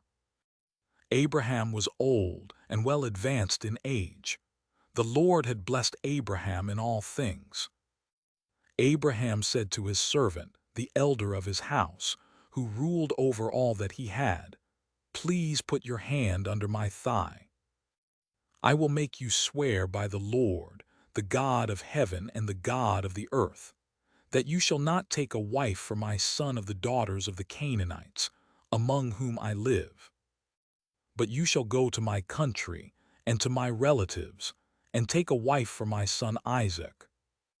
The servant said to him, "What if the woman isn't willing to follow me to this land? Must I bring your son again to the land you came from?" Abraham said to him, "Beware that you don't bring my son there again. The Lord, the God of heaven, who took me from my father's house, and from the land of my birth, who spoke to me and who swore to me, saying, 'I will give this land to your offspring.' He will send his angel before you, and you shall take a wife for my son from there. If the woman isn't willing to follow you, then you shall be clear from this oath to me.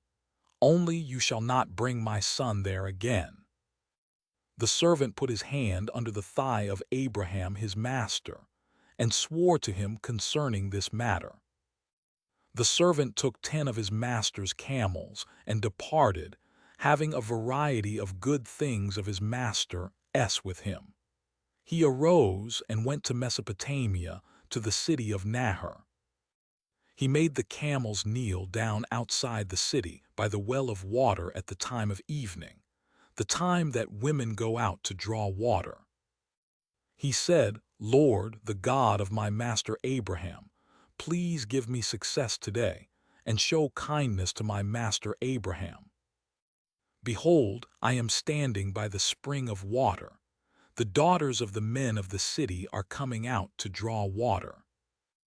Let it happen that the young lady to whom I will say, 'Please let down your pitcher that I may drink,' then she says, 'Drink, and I will also give your camels a drink.' Let her be the one you have appointed for your servant Isaac. By this I will know that you have shown kindness to my master." Before he had finished speaking, behold, Rebekah came out, who was born to Bethuel the son of Milcah, the wife of Nahor, Abraham's brother, with her pitcher on her shoulder. The young lady was very beautiful to look at, a virgin. No man had known her. She went down to the spring, filled her pitcher, and came up. The servant ran to meet her and said, "Please give me a drink, a little water from your pitcher." She said, "Drink, my lord." She hurried and let down her pitcher on her hand and gave him a drink. When she had finished giving him a drink, she said, "I will also draw for your camels until they have finished drinking." She hurried and emptied her pitcher into the trough, and ran again to the well to draw, and drew for all his camels. The man looked steadfastly at her, remaining silent to know whether the Lord had made his journey prosperous or not. As the camels had finished drinking, the man took a golden ring of half a shekel weight, and 2 bracelets for her hands of 10 shekels weight of gold, and said, "Whose daughter are you? Please tell me. Is there room in your father's house for us to stay?" She said to him, "I am the daughter of Bethuel the son of Milcah, whom she bore to Nahor." She said moreover to him, "We have both straw and feed enough and room to lodge in." The man bowed his head and worshipped the Lord. He said, "Blessed be the Lord, the God of my master Abraham, who has not forsaken his loving kindness and his truth toward my master. As for me, the Lord has led me on the way to the house of my master's relatives." The young lady ran and told her mother's house about these words. Rebekah had a brother, and his name was Laban. Laban ran out to the man to the spring. When he saw the ring and the bracelets on his sister's hands, and when he heard the words of Rebekah his sister, saying, "This is what the man said to me," he came to the man. Behold, he was standing by the camels at the spring. He said, "Come in, you blessed of the Lord. Why do you stand outside? For I have prepared the house and room for the camels." The man came into the house, and he unloaded the camels. He gave straw and feed for the camels, and water to wash his feet and the feet of the men who were with him. Food was set before him to eat, but he said, "I will not eat until I have told my message." Laban said, "Speak on." He said, "I am Abraham's servant. The Lord has blessed my master greatly. He has become great. The Lord has given him flocks and herds, silver and gold, male servants and female servants, and camels and donkeys. Sarah, my master's wife, bore a son to my master when she was old. He has given all that he has to him. My master made me swear, saying, 'You shall not take a wife for my son from the daughters of the Canaanites, in whose land I live. But you shall go to my father's house, and to my relatives, and take a wife for my son.' I asked my master, 'What if the woman will not follow me?' He said to me, 'The Lord, before whom I walk, will send his angel with you and prosper your way. You shall take a wife for my son from my relatives and of my father's house. Then you will be clear from my oath when you come to my relatives. If they don't give her to you, you shall be clear from my oath.' I came today to the spring and said, 'The Lord, the God of my master Abraham, if now you do prosper my way which I go. Behold, I am standing by this spring of water. Let it happen that the maiden who comes out to draw, to whom I will say, "Please give me a little water from your pitcher to drink." Then she tells me, "Drink, and I will also draw for your camels." Let her be the woman whom the Lord has appointed for my master's son." Before I had finished speaking in my heart, behold, Rebekah came out with her pitcher on her shoulder. She went down to the spring and drew. I said to her, "Please let me drink." She hurried and let down her pitcher from her shoulder and said, "Drink, and I will also give your camels a drink." So I drank, and she also gave the camels a drink. I asked her and said, "Whose daughter are you?" She said, "The daughter of Bethuel, Nahor's son, whom Milcah bore to him." I put the ring on her nose and the bracelets on her hands. I bowed my head and worshipped the Lord and blessed the Lord, the God of my master Abraham, who had led me in the right way to take my master's brother's daughter for his son. Now if you will deal kindly and truly with my master, tell me. If not, tell me, that I may turn to the right hand or to the left." Then Laban and Bethuel answered, "The thing proceeds from the Lord. We can't speak to you bad or good. Behold, Rebekah is before you. Take her and go, and let her be your master's son's wife, as the Lord has spoken." When Abraham's servant heard their words, he bowed himself down to the earth to the Lord. The servant brought out jewels of silver and jewels of gold and clothing, and gave them to Rebekah. He also gave precious things to her brother and her mother. They ate and drank, he and the men who were with him, and stayed all night. They rose up in the morning, and he said, "Send me away to my master." Her brother and her mother said, "Let the young lady stay with us a few days, at least 10. After that she will go." He said to them, "Don't hinder me, since the Lord has prospered my way. Send me away that I may go to my master." They said, "We will call the young lady and ask her." They called Rebekah and said to her, "Will you go with this man?" She said, "I will go." They sent away Rebekah, their sister, with her nurse, Abraham's servant and his men. They blessed Rebekah and said to her, "Our sister, may you be the mother of thousands of 10,000s, and let your offspring possess the gate of those who hate them." Rebekah arose with her ladies. They rode on the camels and followed the man. The servant took Rebekah and went his way. Isaac came from the way of Beer-lahai-roi, for he lived in the land of the south. Isaac went out to meditate in the field at the evening. He lifted up his eyes and looked. Behold, there were camels coming. Rebekah lifted up her eyes, and when she saw Isaac, she got off the camel. She said to the servant, "Who is the man who is walking in the field to meet us?" The servant said, "It is my master." She took her veil and covered herself. The servant told Isaac all the things that he had done. Isaac brought her into his mother Sarah's tent and took Rebekah, and she became his wife. He loved her. So Isaac was comforted after his mother's death. Chapter 25. Abraham took another wife, and her name was Keturah. She bore him Zimran, Jokshan, Medan, Midian, Ishbak, and Shua. Jokshan became the father of Sheba and Dedan. The sons of Dedan were Ashurim, Letushim, and Lumim. The sons of Midian were Ephah, Epher, Hanok, Abida, and Eldah. All these were the children of Keturah.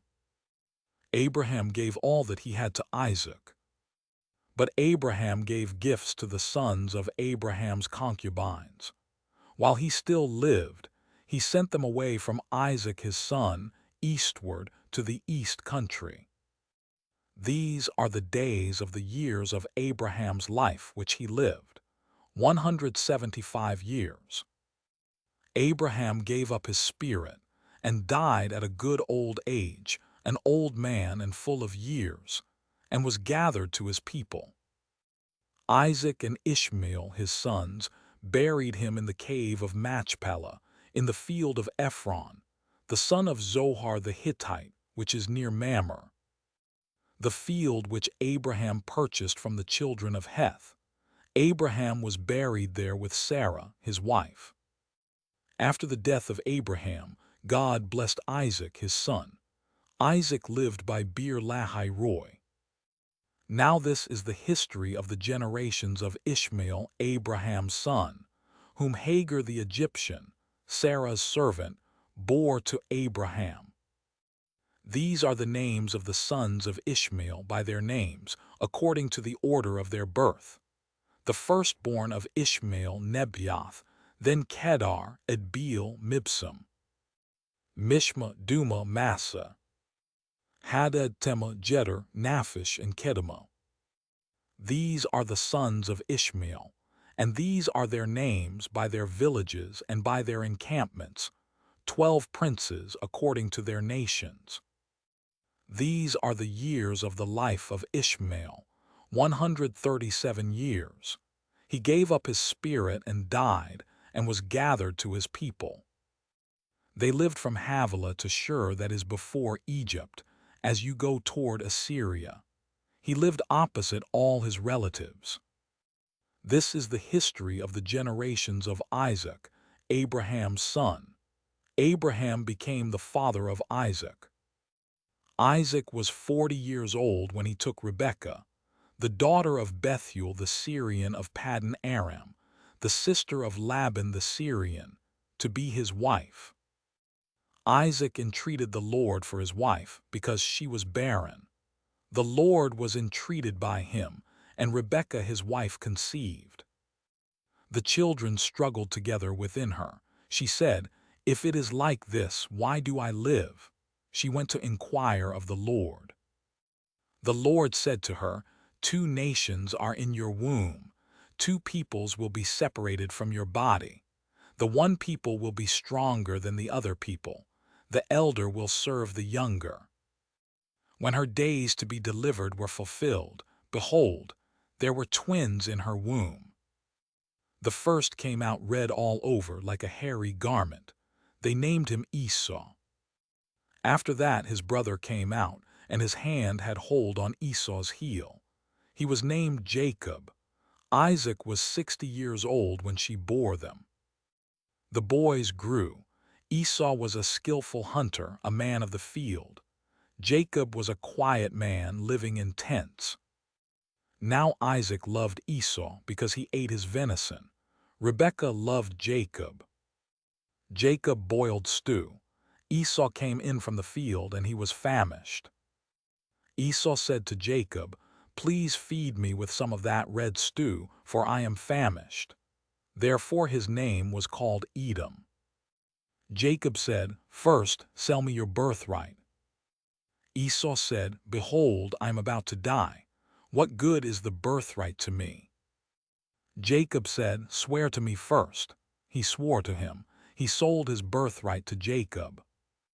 Jacob gave Esau bread and lentil stew. He ate and drank, rose up, and went his way. So Esau despised his birthright.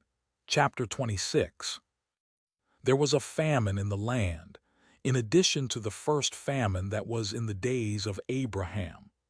Isaac went to Abimelech, king of the Philistines, to Gerar. The Lord appeared to him and said, "Don't go down into Egypt. Live in the land I will tell you about. Live in this land, and I will be with you and will bless you. For I will give to you and to your offspring all these lands, and I will establish the oath which I swore to Abraham your father. I will multiply your offspring as the stars of the sky, and will give all these lands to your offspring. In your offspring all the nations of the earth will be blessed. Because Abraham obeyed my voice, and kept my requirements, my commandments, my statutes, and my laws." Isaac lived in Gerar. The men of the place asked him about his wife. He said, "She is my sister," for he was afraid to say, "My wife," lest, he thought, the men of the place might kill me for Rebekah, because she is beautiful to look at. When he had been there a long time, Abimelech, king of the Philistines, looked out at a window, and saw, and behold, Isaac was caressing Rebekah, his wife. Abimelech called Isaac and said, "Behold, surely she is your wife. Why did you say, 'She is my sister'?" Isaac said to him, "Because I said, 'Lest I die because of her.'" Abimelech said, "What is this you have done to us? One of the people might easily have lain with your wife, and you would have brought guilt on us." Abimelech commanded all the people, saying, "He who touches this man or his wife will surely be put to death." Isaac sowed in that land, and reaped in the same year 100 times what he planted. The Lord blessed him. The man grew great, and grew more and more until he became very great. He had possessions of flocks, possessions of herds, and a great household. The Philistines envied him. Now all the wells which his father's servants had dug in the days of Abraham his father, the Philistines had stopped, and filled with earth. Abimelech said to Isaac, "Go away from us, for you are much mightier than we." Isaac departed from there, encamped in the valley of Gerar, and lived there. Isaac dug again the wells of water, which they had dug in the days of Abraham his father, for the Philistines had stopped them after the death of Abraham. He called their names after the names by which his father had called them. Isaac's servants dug in the valley, and found there a well of flowing water. The herdsmen of Gerar argued with Isaac's herdsmen, saying, "The water is ours." So he called the name of the well Esek, because they contended with him. They dug another well, and they argued over that also. So he called its name Sitnah. He left that place and dug another well. They didn't argue over that one, so he called it Rehoboth. He said, "For now the Lord has made room for us, and we will be fruitful in the land." He went up from there to Beersheba. The Lord appeared to him the same night and said, "I am the God of Abraham your father. Don't be afraid, for I am with you, and will bless you, and multiply your offspring for my servant Abraham's sake." He built an altar there and called on the Lord's name, and pitched his tent there. There Isaac's servants dug a well. Then Abimelech went to him from Gerar with Ahazath his friend, and Phicol the captain of his army. Isaac said to them, "Why have you come to me, since you hate me, and have sent me away from you?" They said, "We saw plainly that the Lord was with you." We said, "Let there now be an oath between us, even between us and you, and let's make a covenant with you, that you will do us no harm, as we have not touched you, and as we have done to you nothing but good, and have sent you away in peace. You are now the blessed of the Lord." He made them a feast, and they ate and drank. They rose up some time in the morning and swore an oath to one another. Isaac sent them away, and they departed from him in peace. The same day Isaac's servants came, and told him concerning the well which they had dug, and said to him, "We have found water." He called it Shibah. Therefore the name of the city is Beersheba to this day. When Esau was 40 years old, he took as wife Judith, the daughter of Beeri the Hittite, and Basemath, the daughter of Elon the Hittite. They grieved Isaac's and Rebekah's spirits. Chapter 27. When Isaac was old and his eyes were dim so that he could not see, he called Esau his elder son and said to him, "My son," he said to him, "here I am." He said, "See now, I am old. I don't know the day of my death. Now therefore, please take your weapons, your quiver and your bow, and go out to the field and get me venison. Make me savory food, such as I love, and bring it to me, that I may eat, and that my soul may bless you before I die." Rebekah heard when Isaac spoke to Esau his son. Esau went to the field to hunt for venison, and to bring it. Rebekah spoke to Jacob her son, saying, "Behold, I heard your father speak to Esau your brother, saying, Bring me venison and make me savory food, that I may eat, and bless you before the Lord before my death. Now therefore, my son, obey my voice according to that which I command you. Go now to the flock and get me 2 good young goats from there. I will make them savory food for your father, such as he loves. You shall bring it to your father, that he may eat, so that he may bless you before his death. Jacob said to Rebekah his mother, Behold, Esau my brother is a hairy man, and I am a smooth man. What if my father touches me? I will seem to him as a deceiver, and I would bring a curse on myself and not a blessing. His mother said to him, Let your curse be on me, my son. Only obey my voice and go get them for me. He went and got them and brought them to his mother. His mother made savory food, such as his father loved. Rebekah took the good clothes of Esau, her elder son, which were with her in the house, and put them on Jacob, her younger son. She put the skins of the young goats on his hands, and on the smooth of his neck.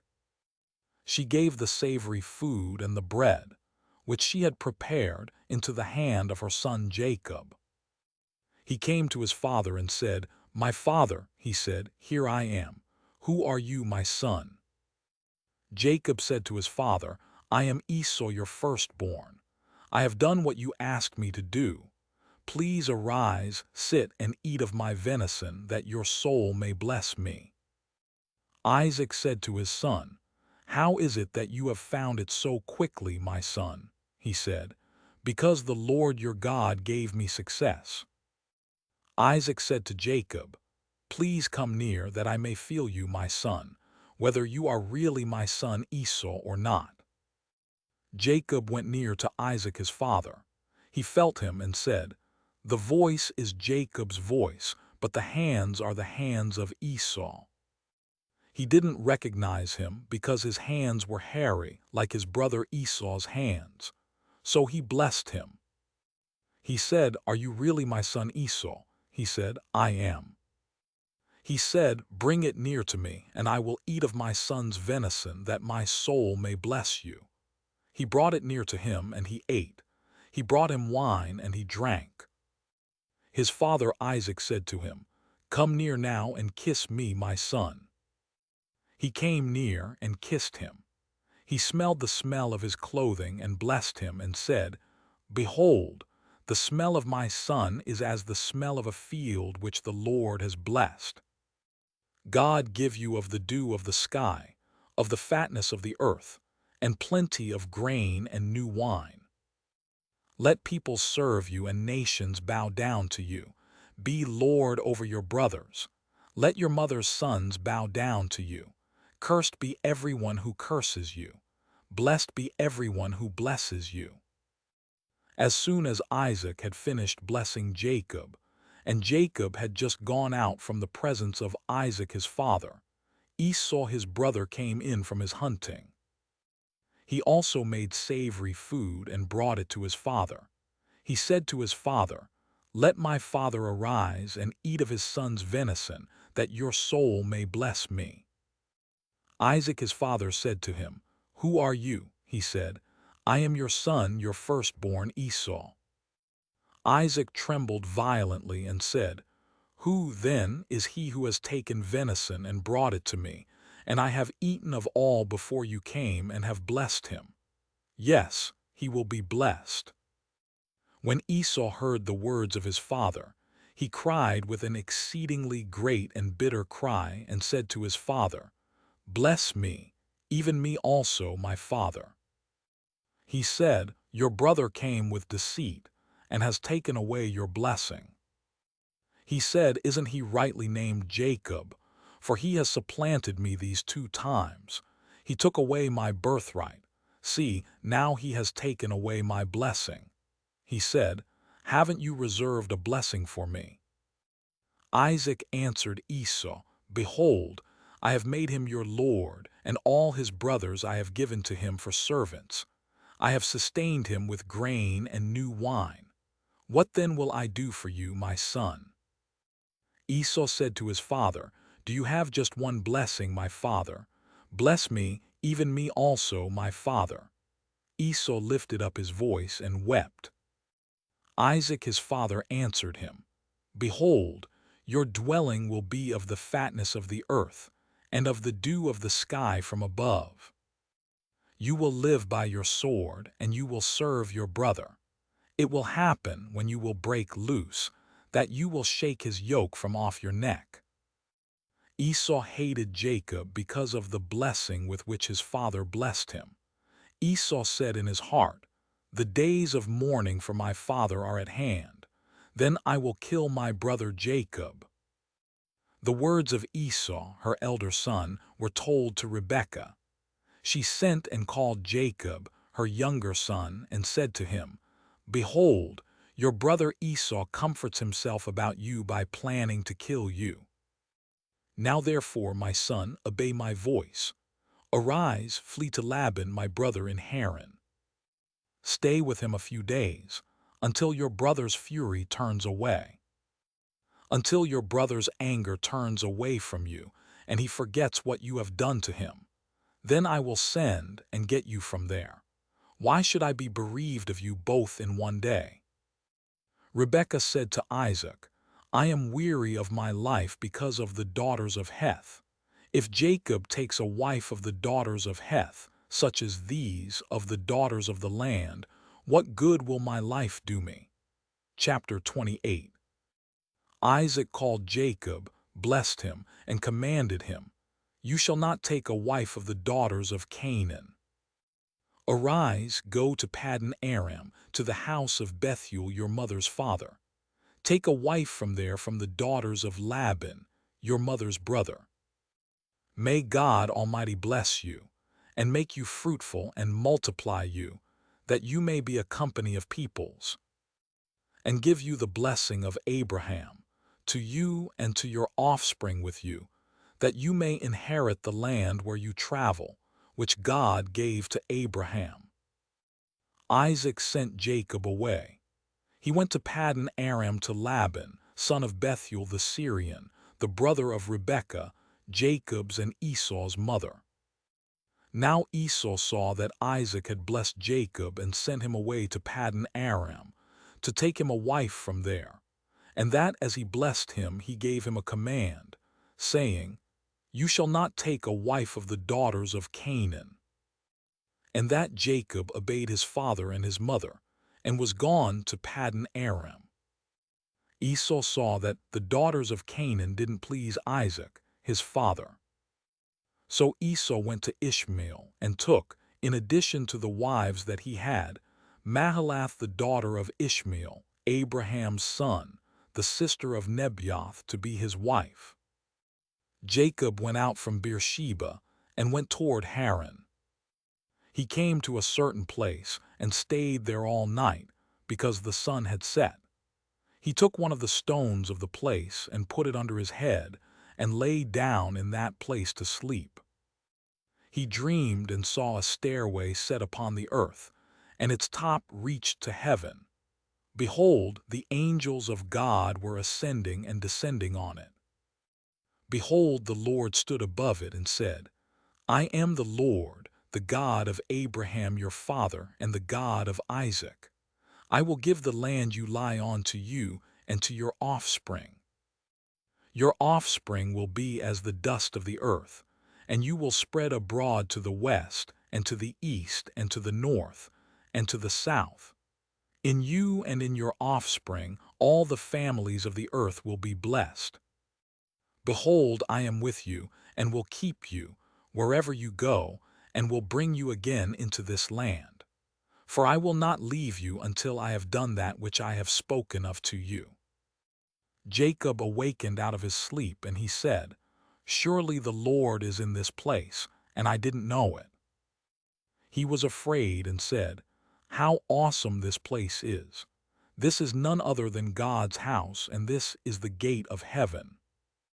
Jacob rose up early in the morning, and took the stone that he had put under his head, and set it up for a pillar, and poured oil on its top. He called the name of that place Bethel, but the name of the city was Luz at the first. Jacob vowed a vow, saying, "If God will be with me and will keep me in this way that I go, and will give me bread to eat and clothing to put on, so that I come again to my father's house in peace, and the Lord will be my God, then this stone which I have set up for a pillar will be God's house. Of all that you will give me, I will surely give a tenth to you." Chapter 29. Then Jacob went on his journey, and came to the land of the children of the east. He looked and saw a well in the field, and saw 3 flocks of sheep lying there by it. For out of that well they watered the flocks. The stone on the well's mouth was large. There all the flocks were gathered. They rolled the stone from the well's mouth, and watered the sheep, and put the stone back on the well's mouth in its place. Jacob said to them, "My relatives, where are you from?" They said, "We are from Haran." He said to them, "Do you know Laban the son of Nahor?" They said, "We know him." He said to them, "Is it well with him?" They said, "It is well. See, Rachel his daughter is coming with the sheep." He said, "Behold, it is still the middle of the day, not time to gather the livestock together. Water the sheep and go and feed them." They said, "We can't, until all the flocks are gathered together, and they roll the stone from the well's mouth. Then we will water the sheep."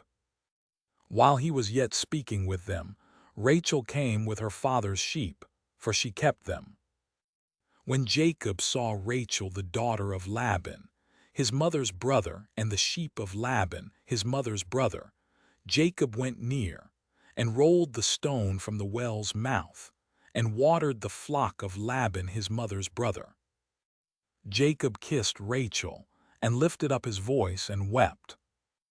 Jacob told Rachel that he was her father's relative, and that he was Rebekah's son.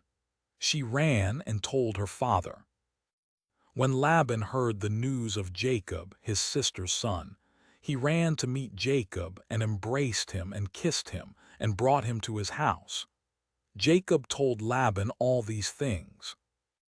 Laban said to him, "Surely you are my bone and my flesh." Jacob stayed with him for a month. Laban said to Jacob, "Because you are my relative, should you therefore serve me for nothing? Tell me, what will your wages be?" Laban had 2 daughters. The name of the elder was Leah, and the name of the younger was Rachel. Leah's eyes were weak, but Rachel was beautiful in form and attractive.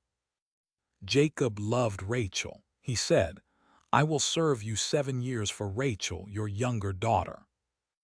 Laban said, "It is better that I give her to you than that I should give her to another man.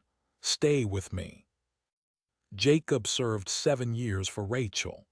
They seemed to him but a few days, for the love he had for her. Jacob said to Laban, "Give me my wife, for my days are fulfilled, that I may go into her."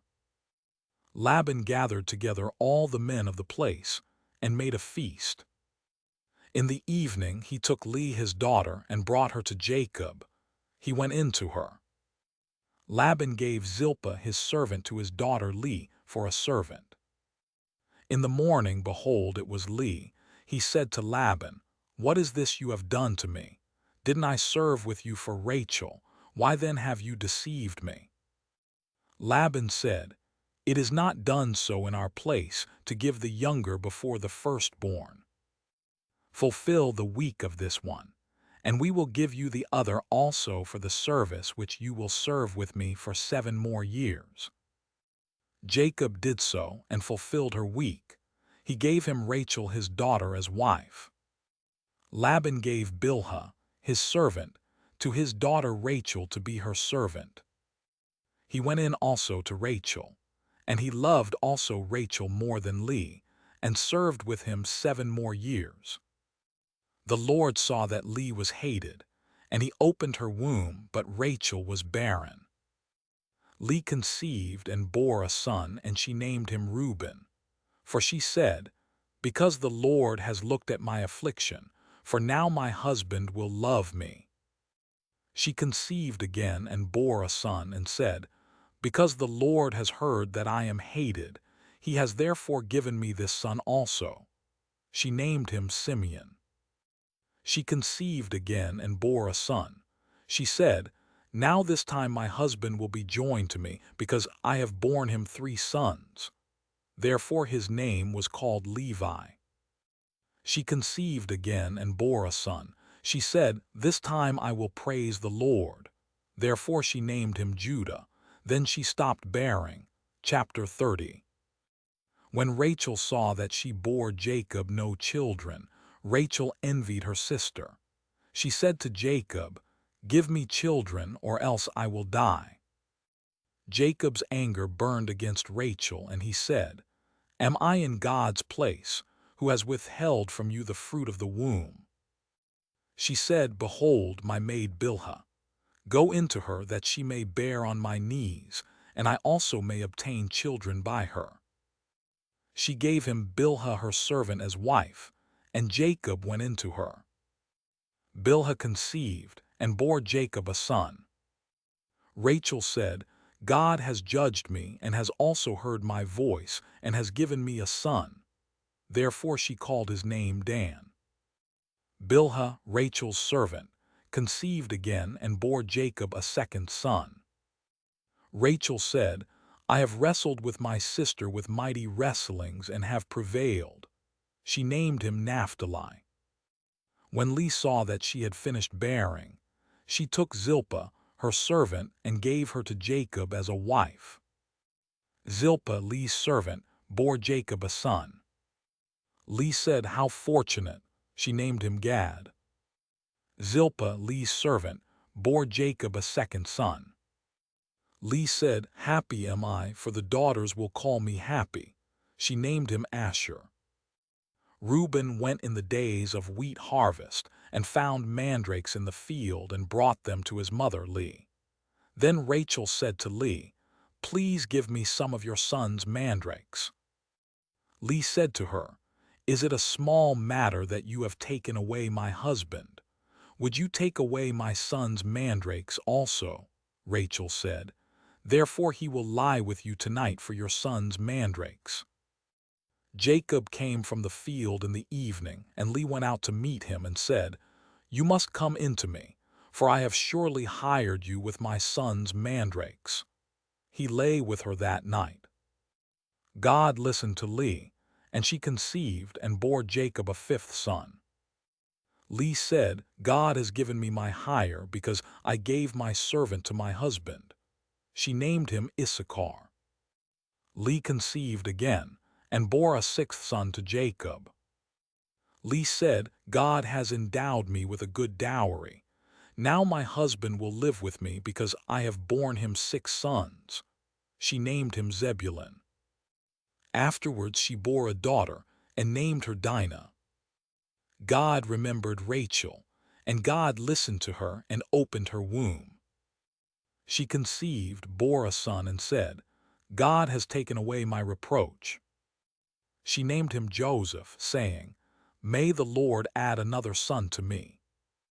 When Rachel had borne Joseph, Jacob said to Laban, "Send me away that I may go to my own place and to my country.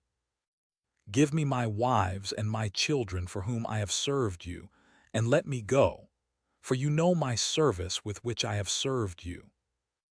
Laban said to him, "If now I have found favor in your eyes, stay here, for I have divined that the Lord has blessed me for your sake."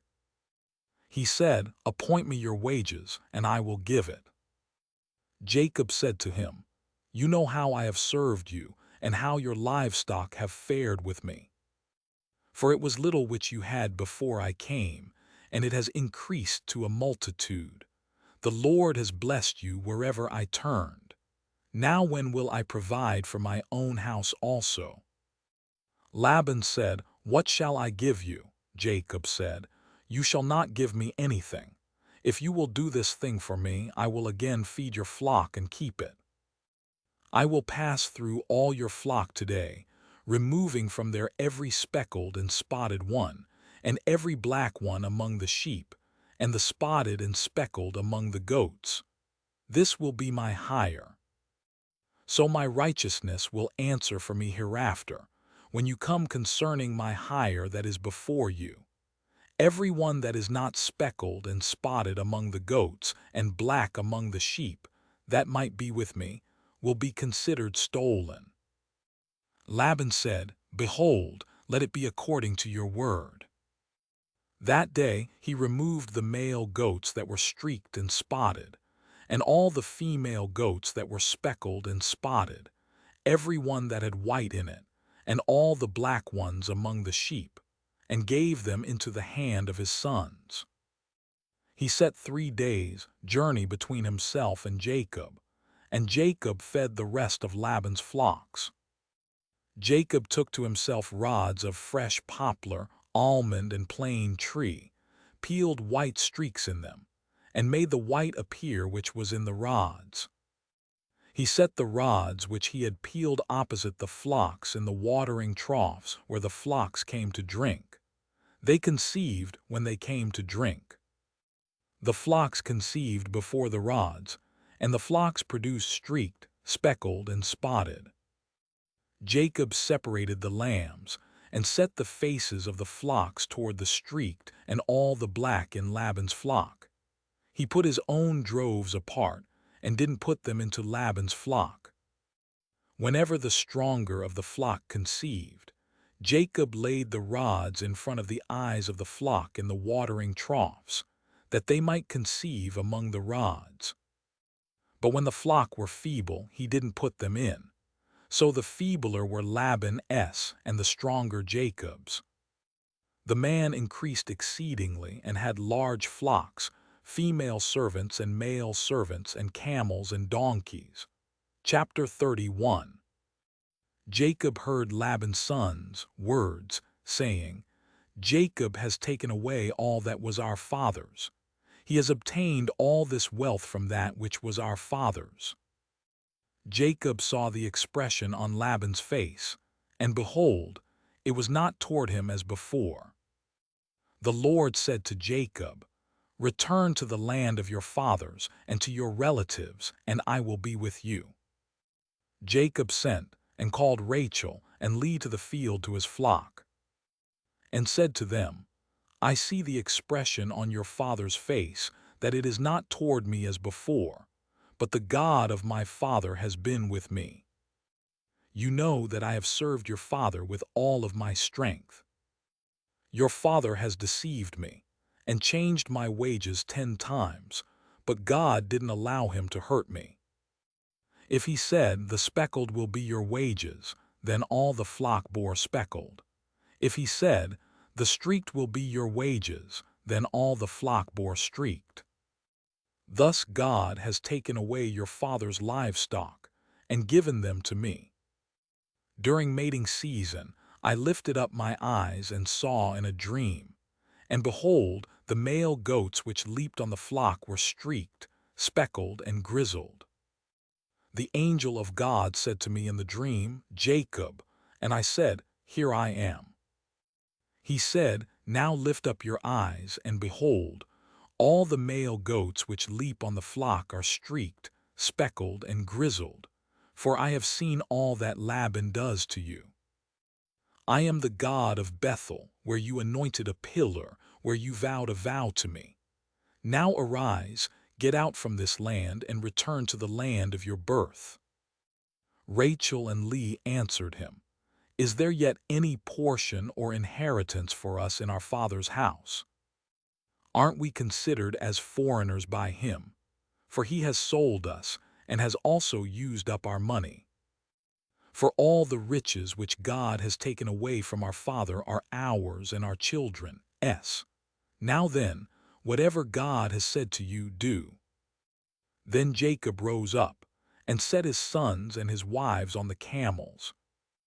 And he took away all his livestock, and all his possessions which he had gathered, including the livestock which he had gained in Paddan Aram, to go to Isaac his father, to the land of Canaan. Now Laban had gone to shear his sheep, and Rachel stole the teraphim that were her father's. Jacob deceived Laban the Syrian, in that he didn't tell him that he was running away. So he fled with all that he had. He rose up, passed over the river, and set his face toward the mountain of Gilead. Laban was told on the third day that Jacob had fled. He took his relatives with him and pursued him 7 days' journey. He overtook him in the mountain of Gilead. God came to Laban the Syrian in a dream of the night and said to him, "Be careful that you don't speak to Jacob either good or bad." Laban caught up with Jacob. Now Jacob had pitched his tent in the mountain, and Laban with his relatives encamped in the mountain of Gilead. Laban said to Jacob, "What have you done that you have deceived me, and carried away my daughters like captives of the sword? Why did you flee secretly and deceive me, and didn't tell me, that I might have sent you away with mirth and with songs, with tambourine and with harp, and didn't allow me to kiss my sons and my daughters? Now you have done foolishly. It is in the power of my hand to hurt you, but the God of your father spoke to me last night, saying, 'Be careful that you don't speak to Jacob either good or bad.' Now you want to be gone, because you greatly longed for your father's house, but why have you stolen my gods?" Jacob answered Laban, "Because I was afraid, for I said, 'Lest you should take your daughters from me by force.' Anyone you find your gods with shall not live. Before our relatives, discern what is yours with me and take it." For Jacob didn't know that Rachel had stolen them. Laban went into Jacob's tent, into Leah's tent, and into the tent of the 2 female servants, but he didn't find them. He went out of Leah's tent and entered into Rachel's tent. Now Rachel had taken the teraphim, put them in the camel's saddle, and sat on them. Laban felt around all the tent, but didn't find them.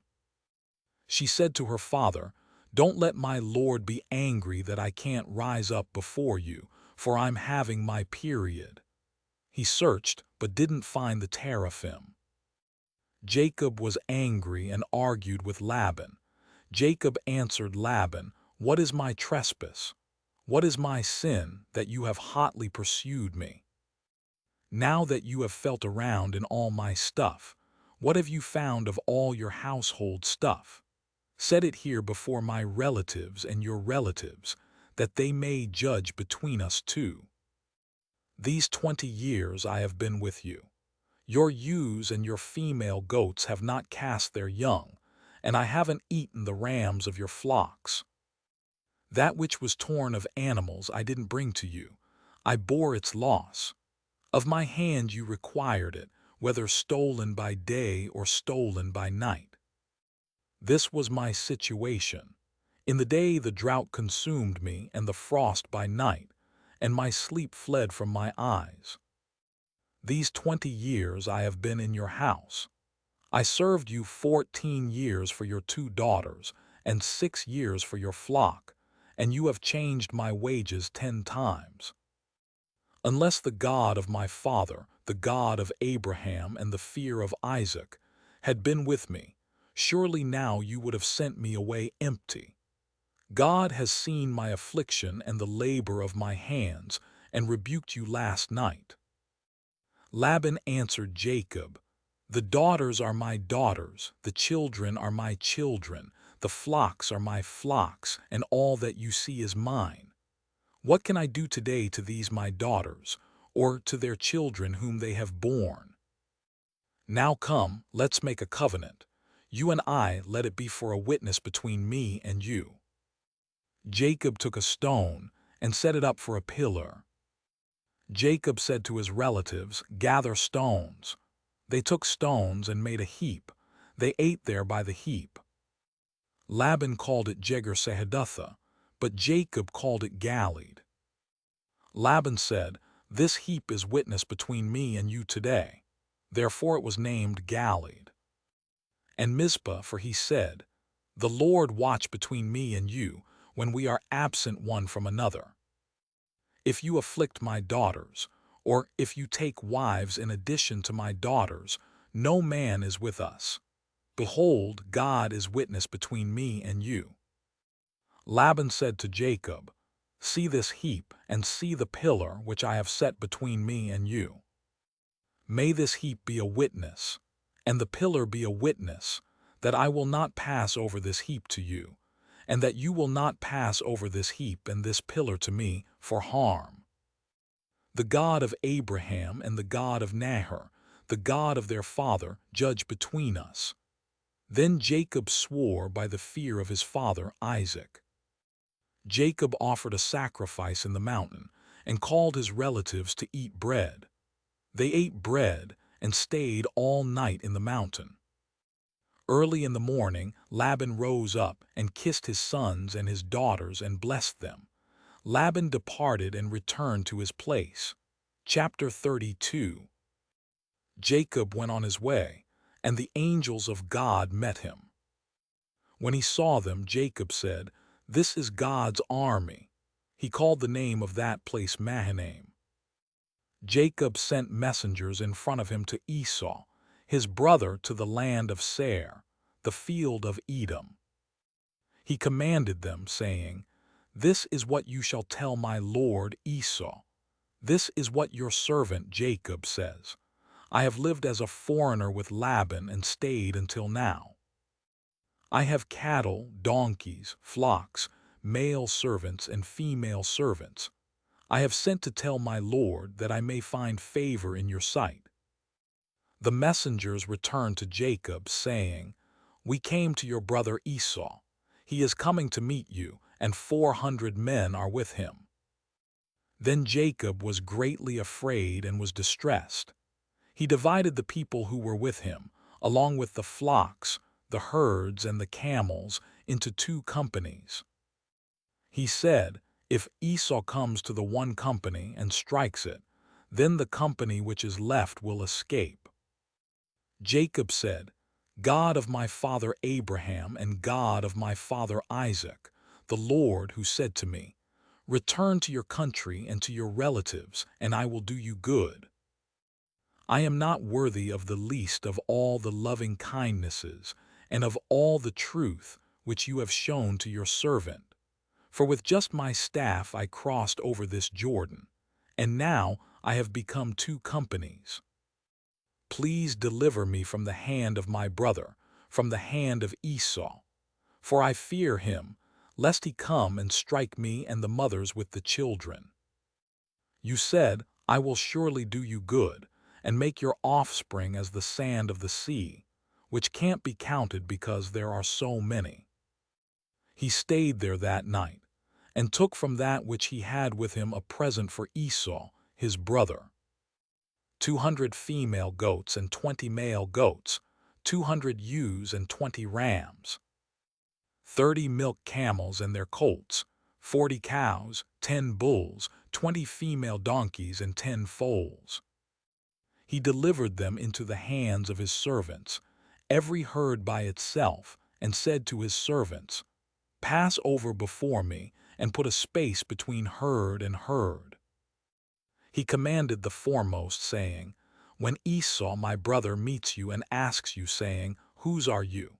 Where are you going? Whose are these before you?' Then you shall say, 'They are your servant Jacob's.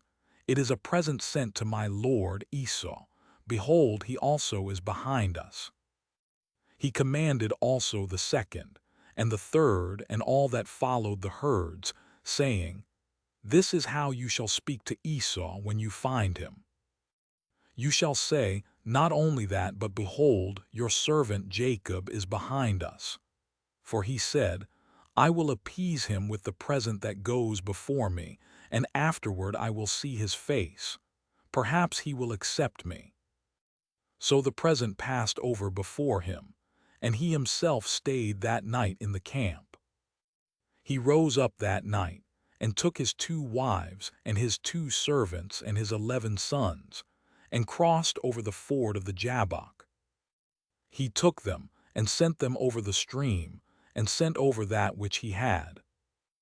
Jacob was left alone, and wrestled with a man there until the breaking of the day.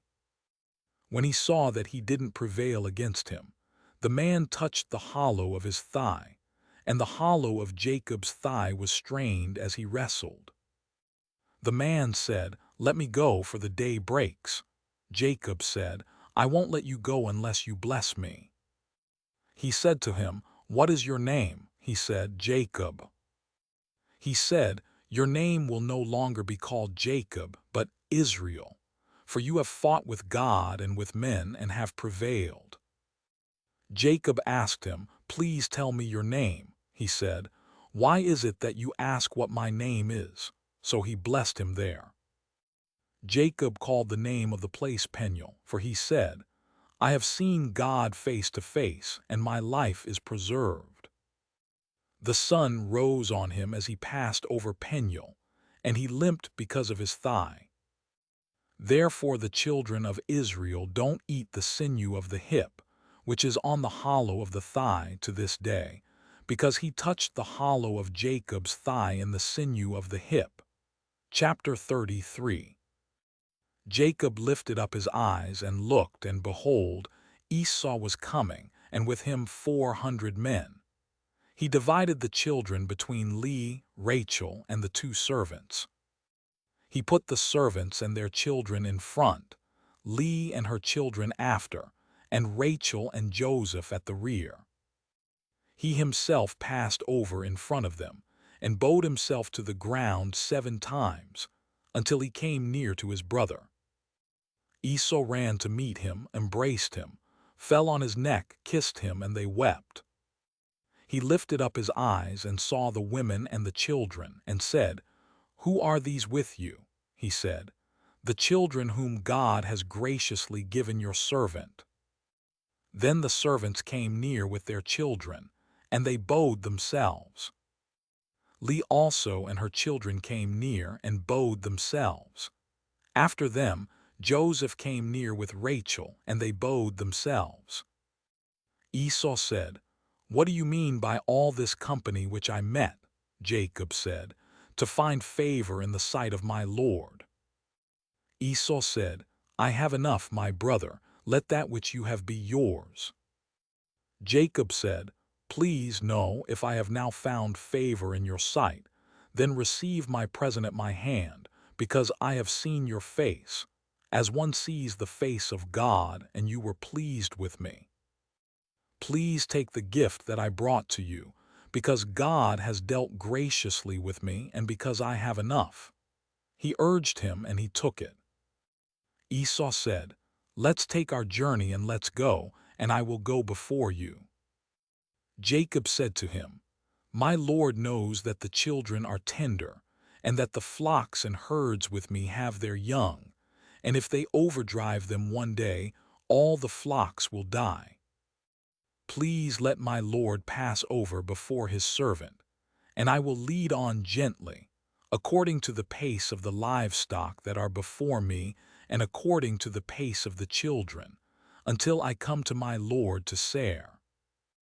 Esau said, "Let me now leave with you some of the people who are with me." He said, "Why? Let me find favor in the sight of my Lord."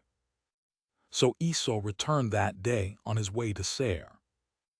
Jacob traveled to Sukkot, built himself a house, and made shelters for his livestock. Therefore the name of the place is called Sukkot. Jacob came in peace to the city of Shechem, which is in the land of Canaan, when he came from Paddan Aram, and encamped before the city. He bought the parcel of ground where he had spread his tent, at the hand of the children of Hamor, Shechem's father, for 100 pieces of money. He erected an altar there and called it El Eloh Israel. Chapter 34. Dinah, the daughter of Leah, whom she bore to Jacob, went out to see the daughters of the land. Shechem the son of Hamor the Hivite, the prince of the land, saw her. He took her, lay with her, and humbled her. His soul joined to Dinah, the daughter of Jacob, and he loved the young lady, and spoke kindly to the young lady. Shechem spoke to his father Hamor, saying, "Get me this young lady as a wife." Now Jacob heard that he had defiled Dinah, his daughter, and his sons were with his livestock in the field. Jacob held his peace until they came. Hamor, the father of Shechem, went out to Jacob to talk with him. The sons of Jacob came in from the field when they heard it. The men were grieved, and they were very angry because he had done folly in Israel in lying with Jacob's daughter, a thing that ought not to be done. Hamor talked with them, saying, "The soul of my son Shechem longs for your daughter. Please give her to him as a wife. Make marriages with us. Give your daughters to us and take our daughters for yourselves. You shall dwell with us, and the land will be before you. Live and trade in it and get possessions in it." Shechem said to her father and to her brothers, "Let me find favor in your eyes, and whatever you will tell me I will give. Ask me a great amount for a dowry, and I will give whatever you ask of me, but give me the young lady as a wife." The sons of Jacob answered Shechem and Hamor his father with deceit when they spoke, because he had defiled Dinah their sister, and said to them, "We can't do this thing to give our sister to one who is uncircumcised, for that is a reproach to us. Only on this condition will we consent to you, if you will be as we are, that every male of you be circumcised. Then will we give our daughters to you, and we will take your daughters to us, and we will dwell with you, and we will become one people. But if you will not listen to us and be circumcised, then we will take our sister, and we will be gone." Their words pleased Hamor and Shechem, Hamor's son. The young man didn't wait to do this thing, because he had delight in Jacob's daughter, and he was honored above all the house of his father. Hamor and Shechem, his son, came to the gate of their city and talked with the men of their city, saying, "These men are peaceful with us. Therefore let them live in the land and trade in it. For behold, the land is large enough for them. Let's take their daughters to us for wives, and let's give them our daughters. Only on this condition will the men consent to us to live with us, to become one people, if every male among us is circumcised, as they are circumcised. Won't their livestock and their possessions and all their animals be ours? Only let's give our consent to them, and they will dwell with us." All who went out of the gate of his city listened to Hamor, and to Shechem his son, and every male was circumcised, all who went out of the gate of his city. On the third day, when they were sore, two of Jacob's sons, Simeon and Levi, Dinah's brothers, each took his sword, came upon the unsuspecting city, and killed all the males. They killed Hamor and Shechem, his son, with the edge of the sword, and took Dinah out of Shechem's house, and went away. Jacob's sons came on the dead, and plundered the city, because they had defiled their sister.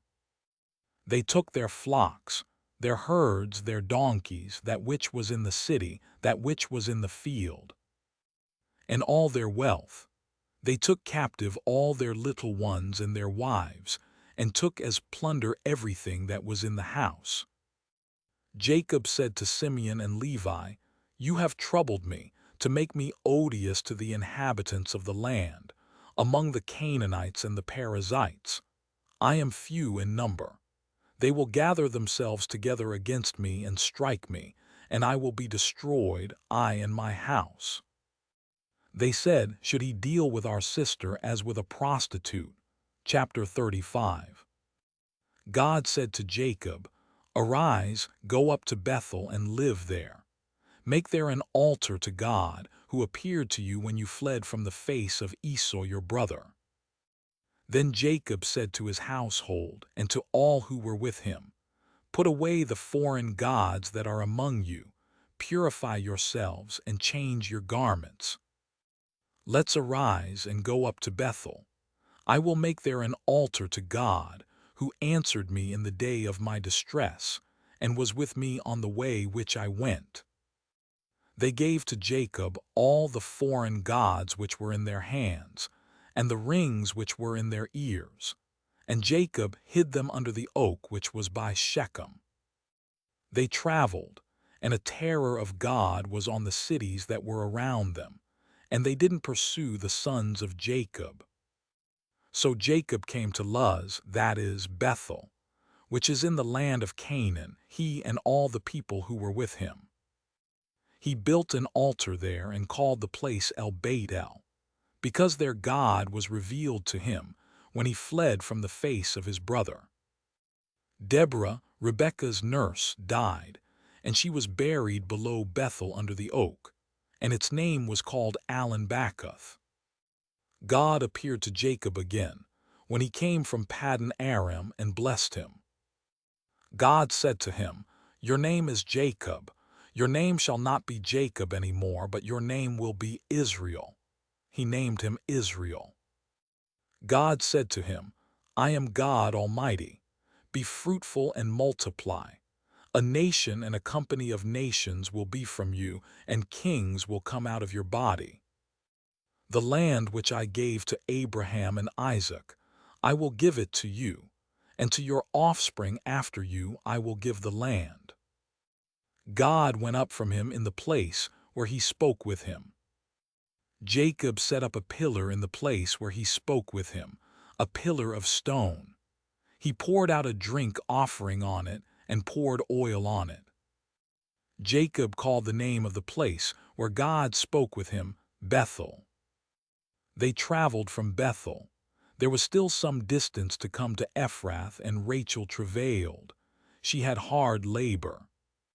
When she was in hard labor, the midwife said to her, "Don't be afraid, for now you will have another son." As her soul was departing, for she died, she named him Benoni, but his father named him Benjamin. Rachel died and was buried on the way to Ephrath, also called Bethlehem. Jacob set up a pillar on her grave. The same is the pillar of Rachel's grave to this day. Israel traveled and spread his tent beyond the tower of Eder. While Israel lived in that land, Reuben went and lay with Bilhah, his father's concubine, and Israel heard of it. Now the sons of Jacob were 12. The sons of Leah: Reuben, Jacob's firstborn; Simeon, Levi, Judah, Issachar, and Zebulun. The sons of Rachel: Joseph and Benjamin. The sons of Bilhah, Rachel's servant: Dan and Naphtali. The sons of Zilpah, Leah's servant: Gad and Asher. These are the sons of Jacob who were born to him in Paddan Aram. Jacob came to Isaac his father to Mamre, to Kiriath Arba, which is Hebron, where Abraham and Isaac lived as foreigners. The days of Isaac were 180 years. Isaac gave up the spirit and died, and was gathered to his people, old and full of days. Esau and Jacob his sons buried him. Chapter 36. Now this is the history of the generations of Esau, that is, Edom. Esau took his wives from the daughters of Canaan: Adah the daughter of Elon the Hittite, and Oholibamah the daughter of Anna, the daughter of Zibon the Hivite, and Basemath, Ishmael's daughter, sister of Nebaioth.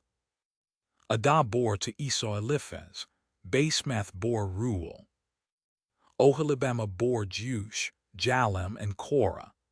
These are the sons of Esau who were born to him in the land of Canaan. Esau took his wives, his sons, his daughters, and all the members of his household, with his livestock, all his animals, and all his possessions, which he had gathered in the land of Canaan, and went into a land away from his brother Jacob. For their substance was too great for them to dwell together, and the land of their travels couldn't bear them because of their livestock. Esau lived in the hill country of Seir. Esau is Edom. This is the history of the generations of Esau, the father of the Edomites, in the hill country of Seir. These are the names of Esau's sons: Eliphaz, the son of Adah, the wife of Esau, and Reuel, the son of Basemath, the wife of Esau. The sons of Eliphaz were Teman, Omar, Zepho, and Gatam, and Kenaz.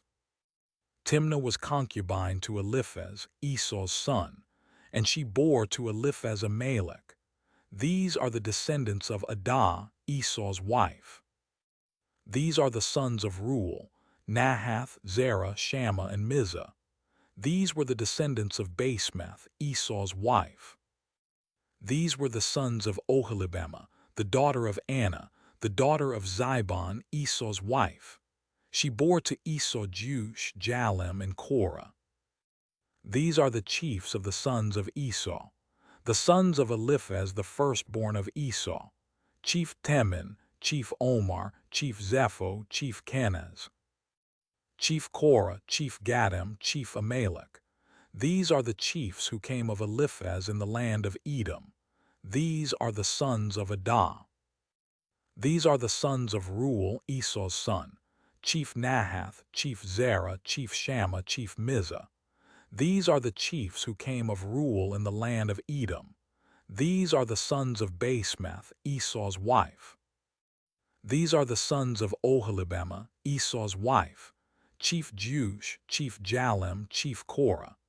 These are the chiefs who came of Oholibamah, the daughter of Anna, Esau's wife. These are the sons of Esau, that is, Edom, and these are their chiefs. These are the sons of Seir the Horite, the inhabitants of the land: Lotan, Shobal, Zibon, Anna, Dishan, Ezer, and Dishan. These are the chiefs who came of the Horites, the children of Seir in the land of Edom. The children of Lotan were Hori and Heman.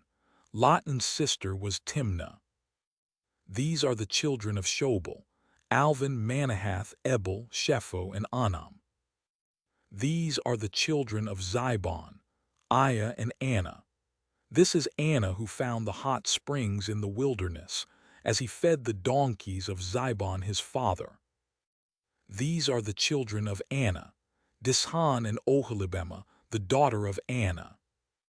These are the children of Dishan: Hemdan, Eshban, Ithran, and Charan. These are the children of Ezer: Bilhan, Zavan, and Akan. These are the children of Dishan: Uz and Aaron. These are the chiefs who came of the Horites: Chief Lotan, Chief Shobal, Chief Zibon, Chief Anna, Chief Dishan, Chief Ezer, and Chief Dishan. These are the chiefs who came of the Horites, according to their chiefs in the land of Seir. These are the kings who reigned in the land of Edom, before any king reigned over the children of Israel. Bela the son of Beer reigned in Edom. The name of his city was Dinhabah. Bela died, and Jobab the son of Zerah of Basra reigned in his place. Jobab died, and Husham of the land of the Temanites reigned in his place. Husham died, and Hadad the son of Bedad, who struck Midian in the field of Moab, reigned in his place. The name of his city was Avith. Hadad died, and Samlah of Masrekah reigned in his place. Samlah died, and Shaul of Rehoboth by the river reigned in his place. Shaul died, and Baal-Hanan the son of Achbor reigned in his place. Baal-Hanan the son of Achbor died, and Hadar reigned in his place. The name of his city was Pau. His wife's name was Mehetabel, the daughter of Matred, the daughter of Mezahab. These are the names of the chiefs who came from Esau, according to their families, after their places, and by their names: Chief Timnah, Chief Alva, Chief Jetheth, Chief Oholibamah, Chief Elah, Chief Pinon, Chief Kenaz, Chief Teman, Chief Mibzar, Chief Magdiel, and Chief Aram. These are the chiefs of Edom, according to their habitations in the land of their possession. This is Esau, the father of the Edomites. Chapter 37. Jacob lived in the land of his father's travels, in the land of Canaan. This is the history of the generations of Jacob. Joseph, being 17 years old, was feeding the flock with his brothers. He was a boy with the sons of Bilhah and Zilpah, his father's wives. Joseph brought an evil report of them to their father. Now Israel loved Joseph more than all his children, because he was the son of his old age, and he made him a tunic of many colors. His brothers saw that their father loved him more than all his brothers, and they hated him, and couldn't speak peaceably to him. Joseph dreamed a dream, and he told it to his brothers, and they hated him all the more. He said to them, "Please hear this dream which I have dreamed. For behold, we were binding sheaves in the field, and behold, my sheaf arose and also stood upright. And behold, your sheaves came around and bowed down to my sheaf." His brothers asked him, "Will you indeed reign over us? Will you indeed have dominion over us?" They hated him all the more for his dreams and for his words. He dreamed yet another dream and told it to his brothers and said, "Behold, I have dreamed yet another dream. And behold, the sun and the moon and 11 stars bowed down to me." He told it to his father and to his brothers. His father rebuked him and said to him, "What is this dream that you have dreamed? Will I and your mother and your brothers indeed come to bow ourselves down to the earth before you?" His brothers envied him, but his father kept this saying in mind. His brothers went to feed their father's flock in Shechem. Israel said to Joseph, "Aren't your brothers feeding the flock in Shechem? Come, and I will send you to them." He said to him, "Here I am." He said to him, "Go now, see whether it is well with your brothers and well with the flock, and bring me word again." So he sent him out of the valley of Hebron, and he came to Shechem. A certain man found him, and behold, he was wandering in the field. The man asked him, "What are you looking for?" He said, "I am looking for my brothers. Tell me, please, where they are feeding the flock." The man said, "They have left here, for I heard them say, 'Let's go to Dothan.'" Joseph went after his brothers and found them in Dothan. They saw him afar off, and before he came near to them, they conspired against him to kill him. They said to one another, "Behold, this dreamer comes. Come now, therefore, and let's kill him and cast him into one of the pits, and we will say, 'An evil animal has devoured him.' We will see what will become of his dreams." Reuben heard it and delivered him out of their hand and said, "Let's not take his life." Reuben said to them, "Shed no blood. Throw him into this pit that is in the wilderness, but lay no hand on him, that he might deliver him out of their hand to restore him to his father."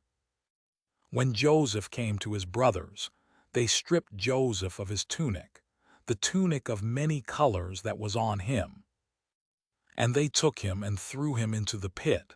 The pit was empty, there was no water in it. They sat down to eat bread, and they lifted up their eyes and looked, and saw a caravan of Ishmaelites coming from Gilead, with their camels bearing spices and balm and myrrh, going to carry it down to Egypt. Judah said to his brothers, "What profit is it if we kill our brother and conceal his blood? Come and let's sell him to the Ishmaelites, and not let our hand be on him, for he is our brother, our flesh." His brothers listened to him. Midianites who were merchants passed by, and they drew and lifted up Joseph out of the pit, and sold Joseph to the Ishmaelites for 20 pieces of silver. The merchants brought Joseph into Egypt. Reuben returned to the pit and saw that Joseph wasn't in the pit, and he tore his clothes. He returned to his brothers and said, "The child is no more," And where will I go? They took Joseph's tunic and killed a male goat and dipped the tunic in the blood. They took the tunic of many colors and they brought it to their father and said, "We have found this. Examine it now and see if it is your son's tunic or not." He recognized it and said, "It is my son's tunic. An evil animal has devoured him. Joseph is without doubt torn in pieces." Jacob tore his clothes and put sackcloth on his waist and mourned for his son many days. All his sons and all his daughters rose up to comfort him, but he refused to be comforted. He said, "For I will go down to Sheol to my son, mourning." His father wept for him. The Midianites sold him into Egypt to Potiphar, an officer of Pharaoh's, the captain of the guard. Chapter 38. At that time, Judah went down from his brothers and visited a certain Adullamite, whose name was Hurrah. There Judah saw the daughter of a certain Canaanite man named Shua. He took her and went in to her. She conceived and bore a son, and he named him She conceived again and bore a son, and she named him Onan. She yet again bore a son and named him Shelah. He was at Shaib when she bore him. Judah took a wife for his firstborn, and her name was Tamar. Judah's firstborn, was wicked in the Lord's sight, so the Lord killed him. Judah said to Onan, "Go into your brother's wife, and perform the duty of a husband's brother to her, and raise up offspring for your brother."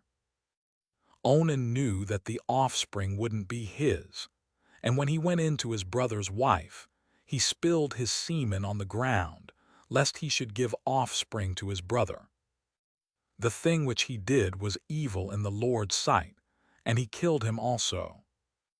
Then Judah said to Tamar, his daughter-in-law, "Remain a widow in your father's house until Shelah my son is grown up," for he said, "Lest he also die like his brothers." Tamar went and lived in her father's house. After many days, Shua's daughter, the wife of Judah, died. Judah was comforted and went up to his sheep shearers to Timnah, he and his friend Hurrah, the Adullamite. Tamar was told, "Behold, your father-in-law is going up to Timnah to shear his sheep." She took off the garments of her widowhood and covered herself with her veil and wrapped herself, and sat in the gate of Enaim, which is on the way to Timnah. For she saw that Shelah was grown up, and she wasn't given to him as a wife. When Judah saw her, he thought that she was a prostitute, for she had covered her face. He turned to her by the way and said, "Please come, let me come in to you," for he didn't know that she was his daughter-in-law. She said, "What will you give me that you may come in to me?" He said, "I will send you a young goat from the flock." She said, "Will you give me a pledge until you send it?" He said, "What pledge will I give you?" She said, "Your signet and your cord and your staff that is in your hand." He gave them to her and came into her, and she conceived by him. She arose and went away, and put off her veil from her, and put on the garments of her widowhood. Judah sent the young goat by the hand of his friend, the Adullamite, to receive the pledge from the woman's hand, but he didn't find her. Then he asked the men of her place, saying, "Where is the prostitute that was at Enaim by the road?" They said, "There has been no prostitute here." He returned to Judah and said, "I haven't found her." And also the men of the place said, "There has been no prostitute here." Judah said, "Let her keep it, lest we be shamed. Behold, I sent this young goat, and you haven't found her." About 3 months later, Judah was told, "Tamar, your daughter-in-law, has played the prostitute. Moreover, behold, she is with child by prostitution." Judah said, "Bring her out and let her be burned." When she was brought out, she sent to her father-in-law, saying, "I am with child by the man who owns these." She also said, Please discern whose these are the signet and the cords and the staff. Judah acknowledged them and said, She is more righteous than I, because I didn't give her to Shelah my son. He knew her again no more. In the time of her travail, behold, twins were in her womb. When she travailed, one put out a hand, and the midwife took and tied a scarlet thread on his hand, saying, This came out first. As he drew back his hand, behold, his brother came out, and she said, Why have you made a breach for yourself? Therefore his name was called Perez.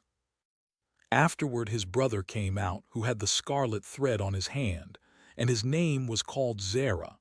Chapter 39. Joseph was brought down to Egypt.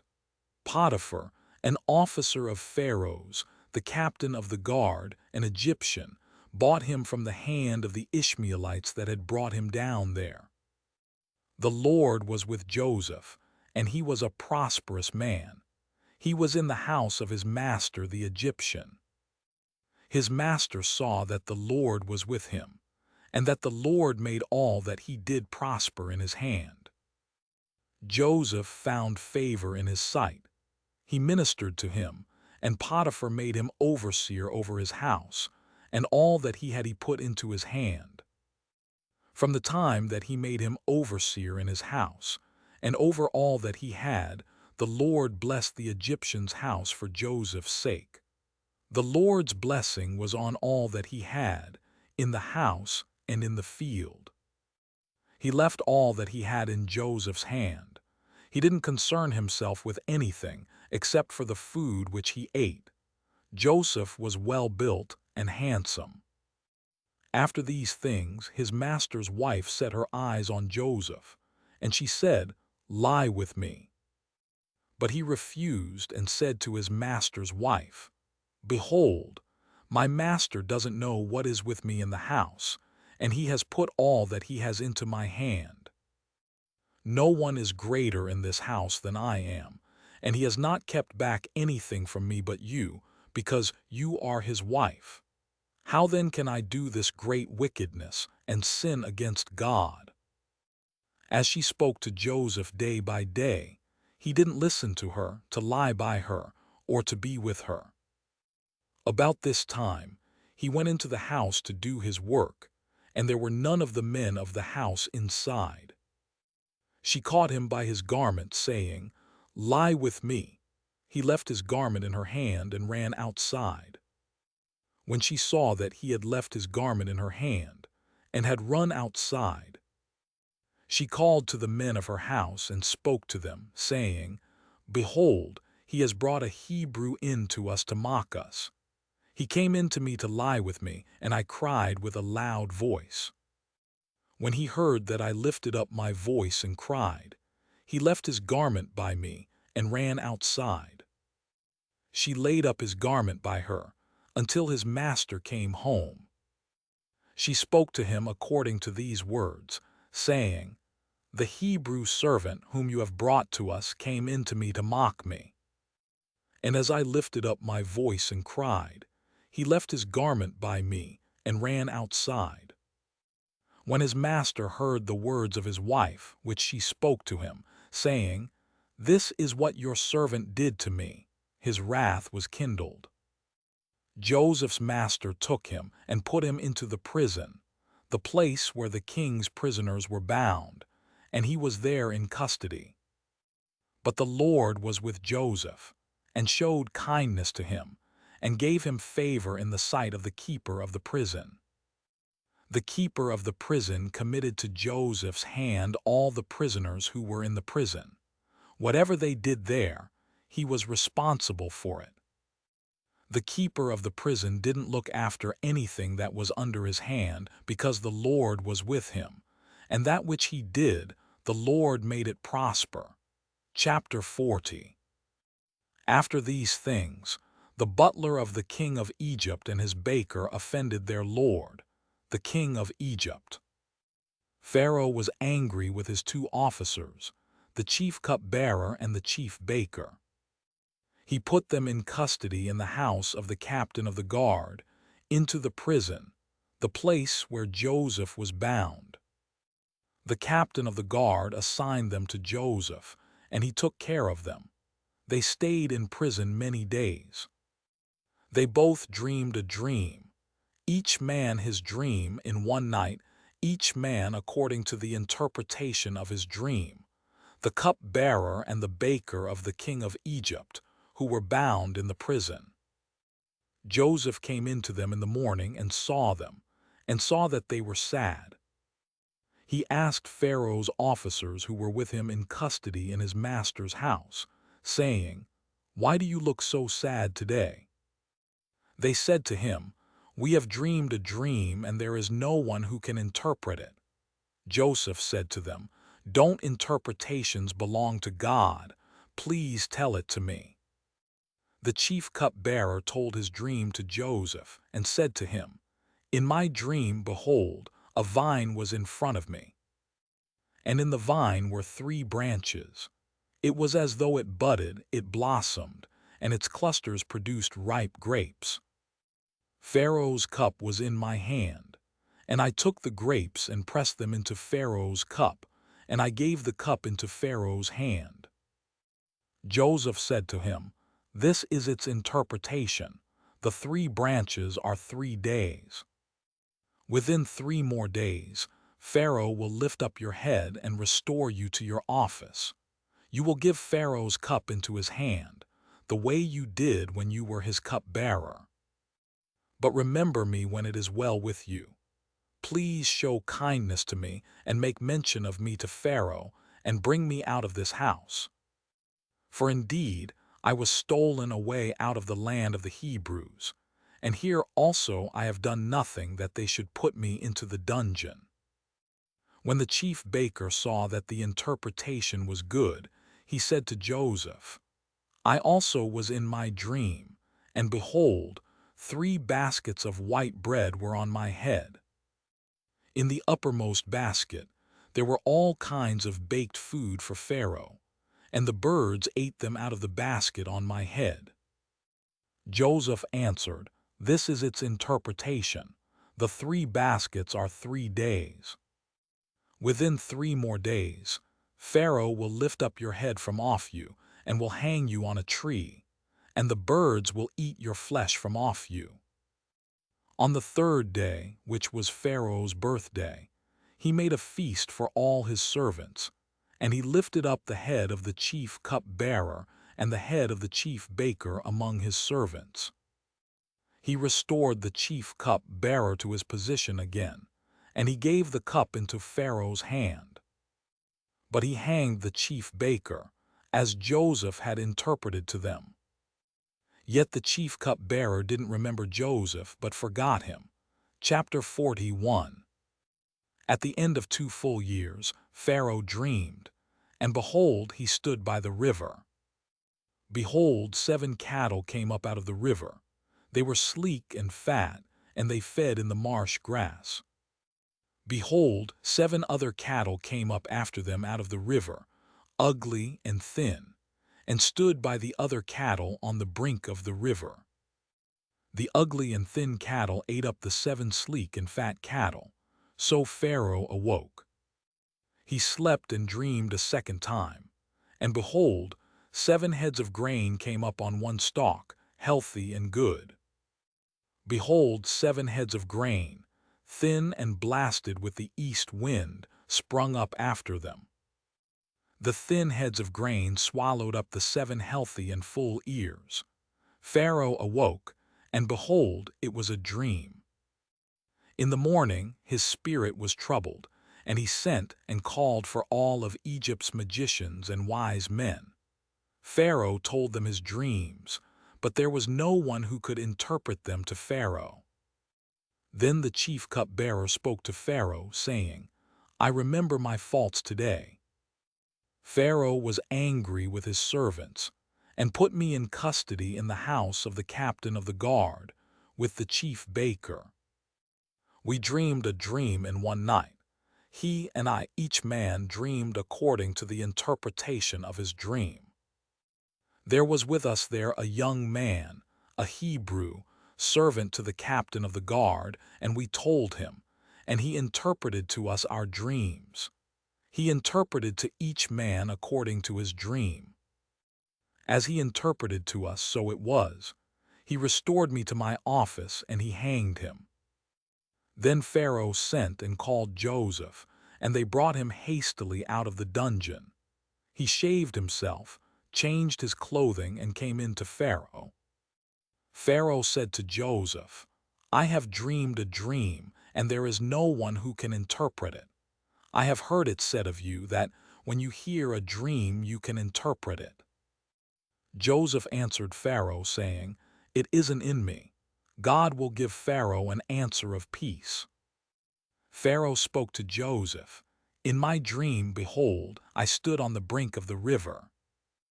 And behold, 7 fat and sleek cattle came up out of the river. They fed in the marsh grass. And behold, 7 other cattle came up after them, poor and very ugly and thin, such as I never saw in all the land of Egypt for ugliness. The thin and ugly cattle ate up the first 7 fat cattle. And when they had eaten them up, it couldn't be known that they had eaten them, but they were still ugly, as at the beginning. So I awoke. I saw in my dream, and behold, 7 heads of grain came up on one stalk, full and good. And behold, 7 heads of grain, withered, thin, and blasted with the east wind, sprung up after them. The thin heads of grain swallowed up the 7 good heads of grain. I told it to the magicians, but there was no one who could explain it to me. Joseph said to Pharaoh, The dream of Pharaoh is one. What God is about to do he has declared to Pharaoh. The 7 good cattle are 7 years, and the 7 good heads of grain are 7 years. The dream is one. The 7 thin and ugly cattle that came up after them are 7 years, and also the 7 empty heads of grain blasted with the east wind. They will be 7 years of famine. That is the thing which I have spoken to Pharaoh. God has shown Pharaoh what he is about to do. Behold, 7 years of great plenty throughout all the land of Egypt are coming. 7 years of famine will arise after them, and all the plenty will be forgotten in the land of Egypt. The famine will consume the land, and the plenty will not be known in the land by reason of that famine which follows, for it will be very grievous. The dream was doubled to Pharaoh, because the thing is established by God, and God will shortly bring it to pass. Now therefore let Pharaoh look for a discreet and wise man, and set him over the land of Egypt.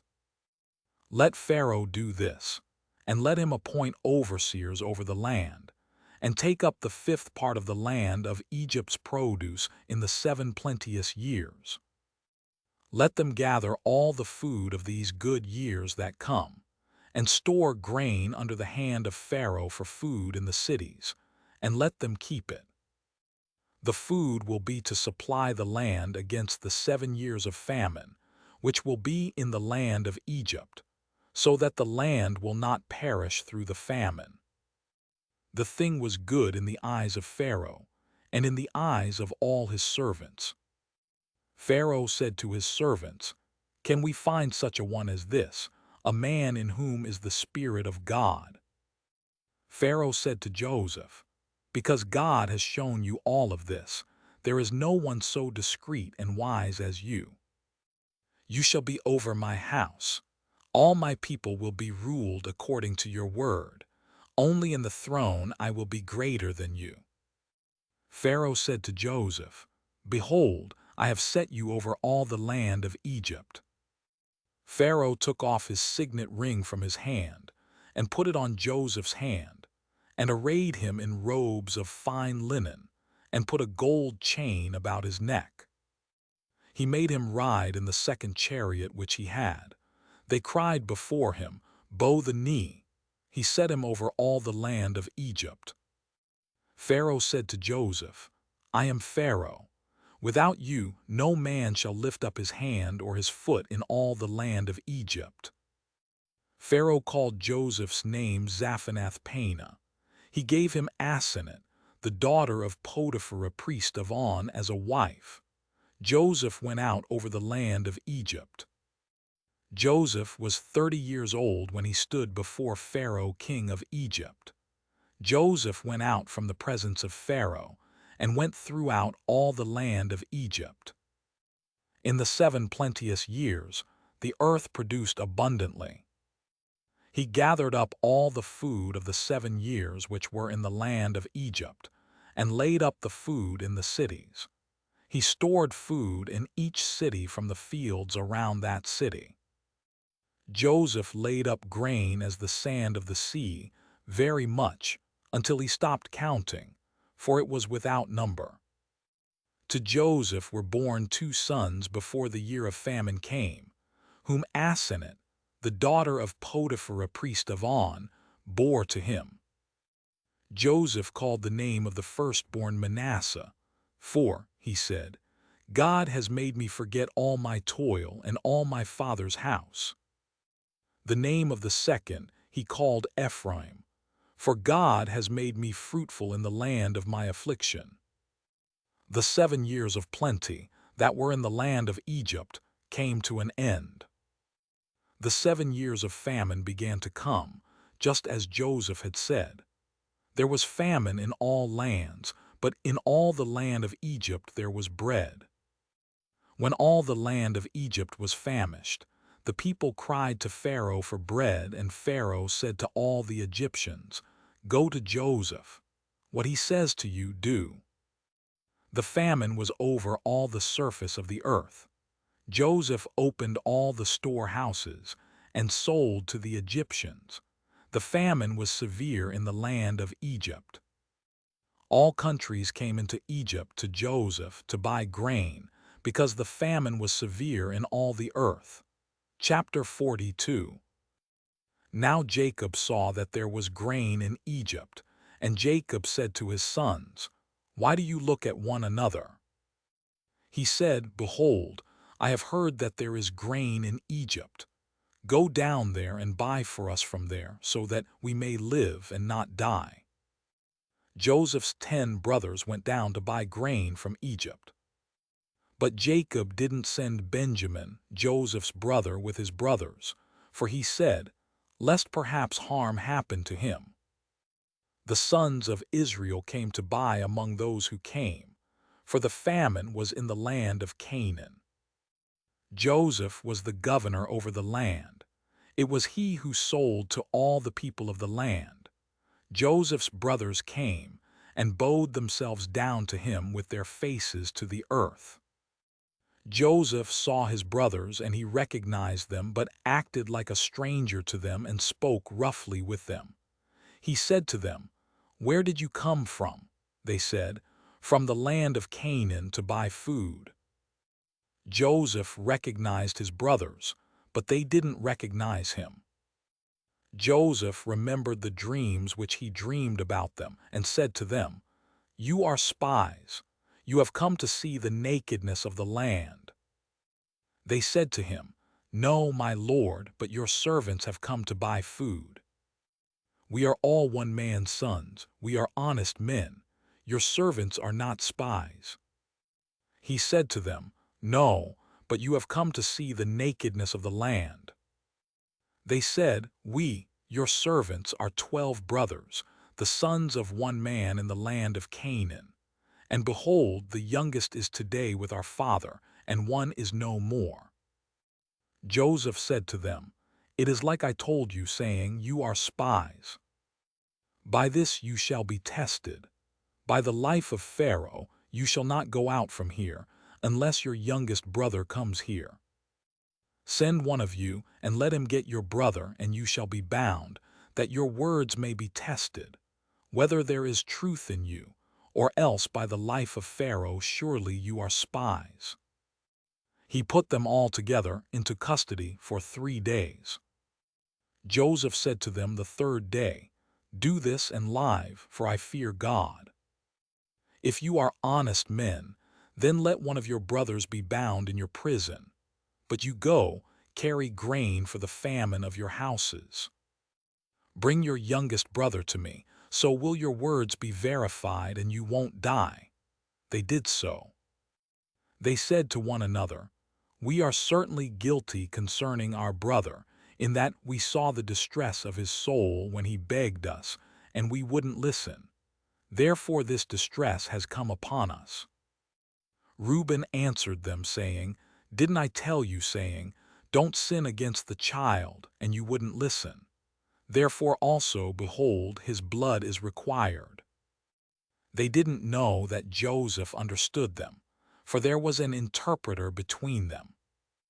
He turned himself away from them and wept. Then he returned to them and spoke to them, and took Simeon from among them and bound him before their eyes. Then Joseph gave a command to fill their bags with grain, and to restore each man's money into his sack, and to give them food for the way. So it was done to them. They loaded their donkeys with their grain, and departed from there. As one of them opened his sack to give his donkey food in the lodging place, he saw his money. Behold, it was in the mouth of his sack. He said to his brothers, "My money is restored. Behold, it is in my sack." Their hearts failed them, and they turned trembling to one another, saying, "What is this that God has done to us?" They came to Jacob their father to the land of Canaan, and told him all that had happened to them, saying, "The man, the lord of the land, spoke roughly with us, and took us for spies of the country. We said to him, 'We are honest men, we are no spies.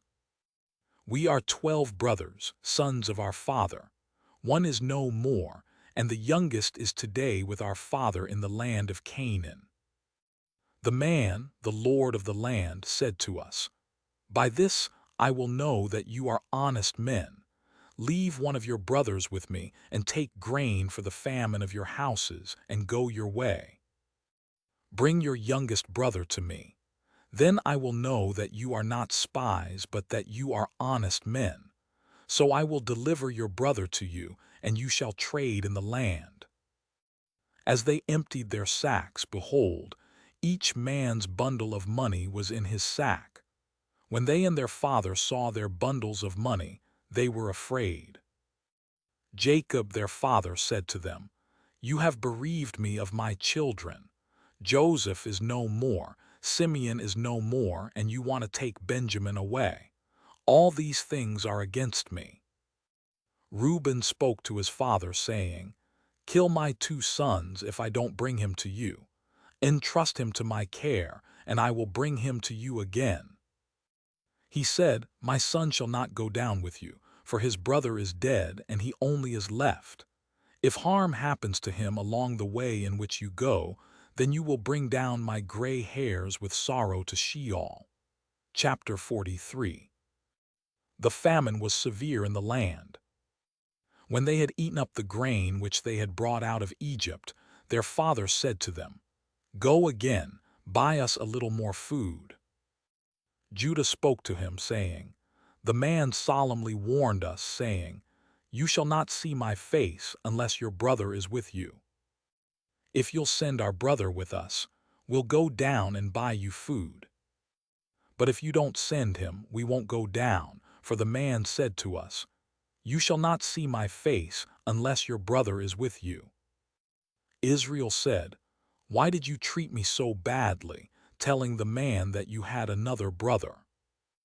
They said, "The man asked directly concerning ourselves and concerning our relatives, saying, 'Is your father still alive? Have you another brother?' We just answered his questions. Is there any way we could know that he would say, 'Bring your brother down'?" Judah said to Israel his father, "Send the boy with me, and we'll get up and go, so that we may live and not die, both we and you, and also our little ones. I'll be collateral for him. From my hand will you require him. If I don't bring him to you and set him before you, then let me bear the blame forever. for if we hadn't delayed, surely we would have returned a second time by now." Their father Israel said to them, "If it must be so, then do this. Take from the choice fruits of the land in your bags and carry down a present for the man, a little balm, a little honey, spices and myrrh, nuts and almonds. And take double money in your hand, and take back the money that was returned in the mouth of your sacks. Perhaps it was an oversight. Take your brother also, get up, and return to the man. May God Almighty give you mercy before the man, that he may release to you your other brother and Benjamin. If I am bereaved of my children, I am bereaved." The men took that present, and they took double money in their hand and Benjamin, and got up, went down to Egypt and stood before Joseph. When Joseph saw Benjamin with them, he said to the steward of his house, "Bring the men into the house, and butcher an animal and prepare, for the men will dine with me at noon." The man did as Joseph commanded, and the man brought the men to Joseph's house. The men were afraid because they were brought to Joseph's house, and they said, "Because of the money that was returned in our sacks the first time we're brought in, that he may seek occasion against us, attack us, and seize us as slaves, along with our donkeys." They came near to the steward of Joseph's house, and they spoke to him at the door of the house, and said, "O my lord, we indeed came down the first time to buy food. When we came to the lodging place, we opened our sacks, and behold, each man's money was in the mouth of his sack, our money in full weight. We have brought it back in our hand. We have brought down other money in our hand to buy food. We don't know who put our money in our sacks." He said, "Peace be to you, don't be afraid. Your God and the God of your father has given you treasure in your sacks. I received your money." He brought Simeon out to them. The man brought the men into Joseph's house and gave them water, and they washed their feet. He gave their donkeys fodder. They prepared the present for Joseph's coming at noon, for they heard that they should eat bread there. When Joseph came home, they brought him the present which was in their hand into the house, and bowed themselves down to the earth before him. He asked them of their welfare and said, "Is your father well, the old man of whom you spoke? Is he yet alive?"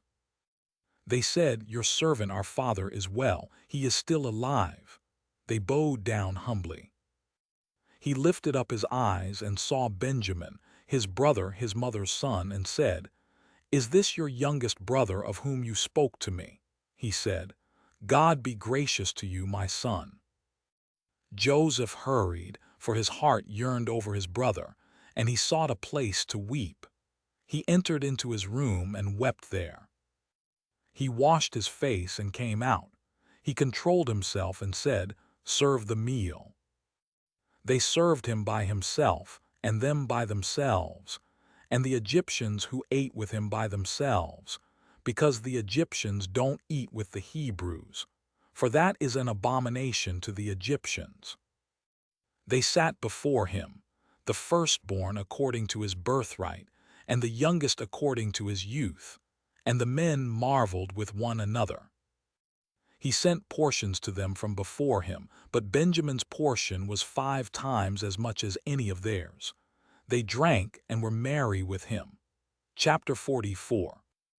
He commanded the steward of his house, saying, "Fill the men's sacks with food as much as they can carry, and put each man's money in his sack's mouth. Put my cup, the silver cup, in the sack's mouth of the youngest, with his grain money." He did according to the word that Joseph had spoken. As soon as the morning was light, the men were sent away, they and their donkeys. When they had gone out of the city and were not yet far off, Joseph said to his steward, "Up, follow after the men. When you overtake them, ask them, 'Why have you rewarded evil for good?' Isn't this that from which my Lord drinks, and by which he indeed divines? You have done evil in so doing." He overtook them, and he spoke these words to them. They said to him, "Why does my Lord speak such words as these? Far be it from your servants that they should do such a thing. Behold, the money which we found in our sacks' mouths, we brought again to you out of the land of Canaan. How then should we steal silver or gold out of your Lord's house? With whomever of your servants it is found, let him die, and we also will be my Lord's slaves." He said, "Now also let it be according to your words. He with whom it is found will be my slave, and you will be blameless." Then they hurried, and each man took his sack down to the ground, and each man opened his sack. He searched, beginning with the oldest and ending at the youngest. The cup was found in Benjamin's sack. Then they tore their clothes, and each man loaded his donkey and returned to the city. Judah and his brothers came to Joseph's house, and he was still there. They fell on the ground before him. Joseph said to them, "What deed is this that you have done? Don't you know that such a man as I can indeed do divination?" Judah said, "What will we tell my Lord? What will we speak? How will we clear ourselves? God has found out the iniquity of your servants. Behold, we are my Lord's slaves, both we and he also in whose hand the cup is found." He said, "Far be it from me that I should do so. The man in whose hand the cup is found, he will be my slave. But as for you, go up in peace to your father." Then Judah came near to him and said, "Oh, my Lord, please let your servant speak a word in my Lord's ears, and don't let your anger burn against your servant, for you are even as Pharaoh." My Lord asked his servants, saying, "Have you a father or a brother?" We said to my Lord, "We have a father, an old man, and a child of his old age, a little one. And his brother is dead, and he alone is left of his mother, and his father loves him. You said to your servants, 'Bring him down to me, that I may set my eyes on him.' We said to my Lord, 'The boy can't leave his father, for if he should leave his father would die.' You said to your servants, 'Unless your youngest brother comes down with you, you will see my face no more.' When we came up to your servant my father, we told him the words of my Lord. Our father said, 'Go again and buy us a little food.' We said, 'We can't go down. If our youngest brother is with us, then we will go down, for we may not see the man's face unless our youngest brother is with us.' Your servant my father said to us, 'You know that my wife bore me 2 sons. One went out from me, and I said, surely he is torn in pieces, and I haven't seen him since. If you take this one also from me, and harm happens to him, you will bring down my gray hairs with sorrow to Sheol. Now therefore, when I come to your servant my father, and the boy is not with us, since his life is bound up in the boy's life, it will happen, when he sees that the boy is no more, that he will die. Your servants will bring down the gray hairs of your servant, our father, with sorrow to Sheol. For your servant became collateral for the boy to my father, saying, if I don't bring him to you, then I will bear the blame to my father forever. Now therefore, please let your servant stay instead of the boy, my Lord's slave, and let the boy go up with his brothers. For how will I go up to my father if the boy isn't with me, lest I see the evil that will come on my father?" Chapter 45. Then Joseph couldn't control himself before all those who stood before him, and he called out, "Cause everyone to go out from me." No one else stood with him, while Joseph made himself known to his brothers. He wept aloud. The Egyptians heard, and the house of Pharaoh heard. Joseph said to his brothers, "I am Joseph. Does my father still live?" His brothers couldn't answer him, for they were terrified at his presence. Joseph said to his brothers, "Come near to me, please." They came near. He said, "I am Joseph, your brother, whom you sold into Egypt. Now don't be grieved, nor angry with yourselves that you sold me here, for God sent me before you to preserve life. For these 2 years the famine has been in the land, and there are yet 5 years, in which there will be no plowing and no harvest. God sent me before you to preserve for you a remnant on the earth, and to save you alive by a great deliverance.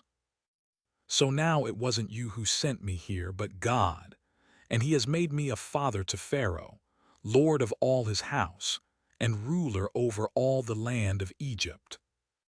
Hurry and go up to my father and tell him, 'This is what your son Joseph says, God has made me lord of all Egypt. Come down to me. Don't wait. You shall dwell in the land of Goshen, and you will be near to me. You, your children, your children's children, your flocks, your herds, and all that you have. There I will provide for you, for there are yet 5 years of famine, lest you come to poverty, you and your household and all that you have. Behold, your eyes see, and the eyes of my brother Benjamin, that it is my mouth that speaks to you. You shall tell my father of all my glory in Egypt, and of all that you have seen. You shall hurry and bring my father down here." He fell on his brother Benjamin's neck and wept, and Benjamin wept on his neck. He kissed all his brothers and wept on them. After that his brothers talked with him. The report of it was heard in Pharaoh's house, saying, "Joseph's brothers have come." It pleased Pharaoh well and his servants. Pharaoh said to Joseph, "Tell your brothers, do this. Load your animals and go, travel to the land of Canaan. Take your father and your households and come to me, and I will give you the good of the land of Egypt, and you will eat the fat of the land. Now you are commanded to do this. Take wagons out of the land of Egypt for your little ones, and for your wives, and bring your father and come. Also, don't concern yourselves about your belongings, for the good of all the land of Egypt is yours."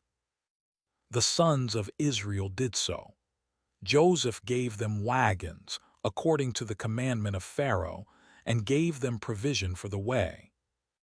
He gave each one of them changes of clothing, but to Benjamin he gave 300 pieces of silver and 5 changes of clothing. He sent the following to his father: 10 donkeys loaded with the good things of Egypt, and 10 female donkeys loaded with grain and bread and provision for his father by the way. So he sent his brothers away, and they departed. He said to them, "See that you don't quarrel on the way." They went up out of Egypt, and came into the land of Canaan to Jacob their father. They told him, saying, "Joseph is still alive, and he is ruler over all the land of Egypt." His heart fainted, for he didn't believe them. They told him all the words of Joseph which he had said to them. When he saw the wagons which Joseph had sent to carry him, the spirit of Jacob, their father, revived. Israel said, "It is enough. Joseph my son is still alive. I will go and see him before I die." Chapter 46. Israel traveled with all that he had, and came to Beersheba, and offered sacrifices to the God of his father Isaac. God spoke to Israel in the visions of the night and said, "Jacob, Jacob." He said, "Here I am." He said, "I am God, the God of your father. Don't be afraid to go down into Egypt, for there I will make of you a great nation. I will go down with you into Egypt. I will also surely bring you up again. Joseph's hand will close your eyes." Jacob rose up from Beersheba, and the sons of Israel carried Jacob, their father, their little ones and their wives, in the wagons which Pharaoh had sent to carry him. They took their livestock and their goods, which they had gotten in the land of Canaan, and came into Egypt, Jacob and all his offspring with him, his sons and his sons' sons with him, his daughters and his sons' daughters, and he brought all his offspring with him into Egypt. These are the names of the children of Israel, who came into Egypt, Jacob and his sons. Reuben, Jacob's firstborn. The sons of Reuben, Hanok, Pulu, Hezron, and Carmi. The sons of Simeon, Jemuel, Jamin, Ohad, Jachin, Zohar, and Shaul the son of a Canaanite woman. The sons of Levi, Gershon, Kohath, and Merari. The sons of Judah, Onan, Shelah, Perez, and Zerah. But and Onan died in the land of Canaan. The sons of Perez were Hezron and Hamul. The sons of Issachar, Tola, Puvah, Iab, and Shimron. The sons of Zebulun, Serd, Elon, and Jaleel. These are the sons of Leah, whom she bore to Jacob in Paddan Aram, with his daughter Dinah. All the souls of his sons and his daughters were 33. The sons of Gad, Ziphion, Haggi, Shuni, Esban, Iri, Arodi, and Areli. The sons of Asher, Imnah, Ishva, Ishvi, Beriah, and Sarah their sister. The sons of Beriah, Heber, and Malchiel. These are the sons of Zilpah, whom Laban gave to Leah, his daughter, and these she bore to Jacob, even 16 souls.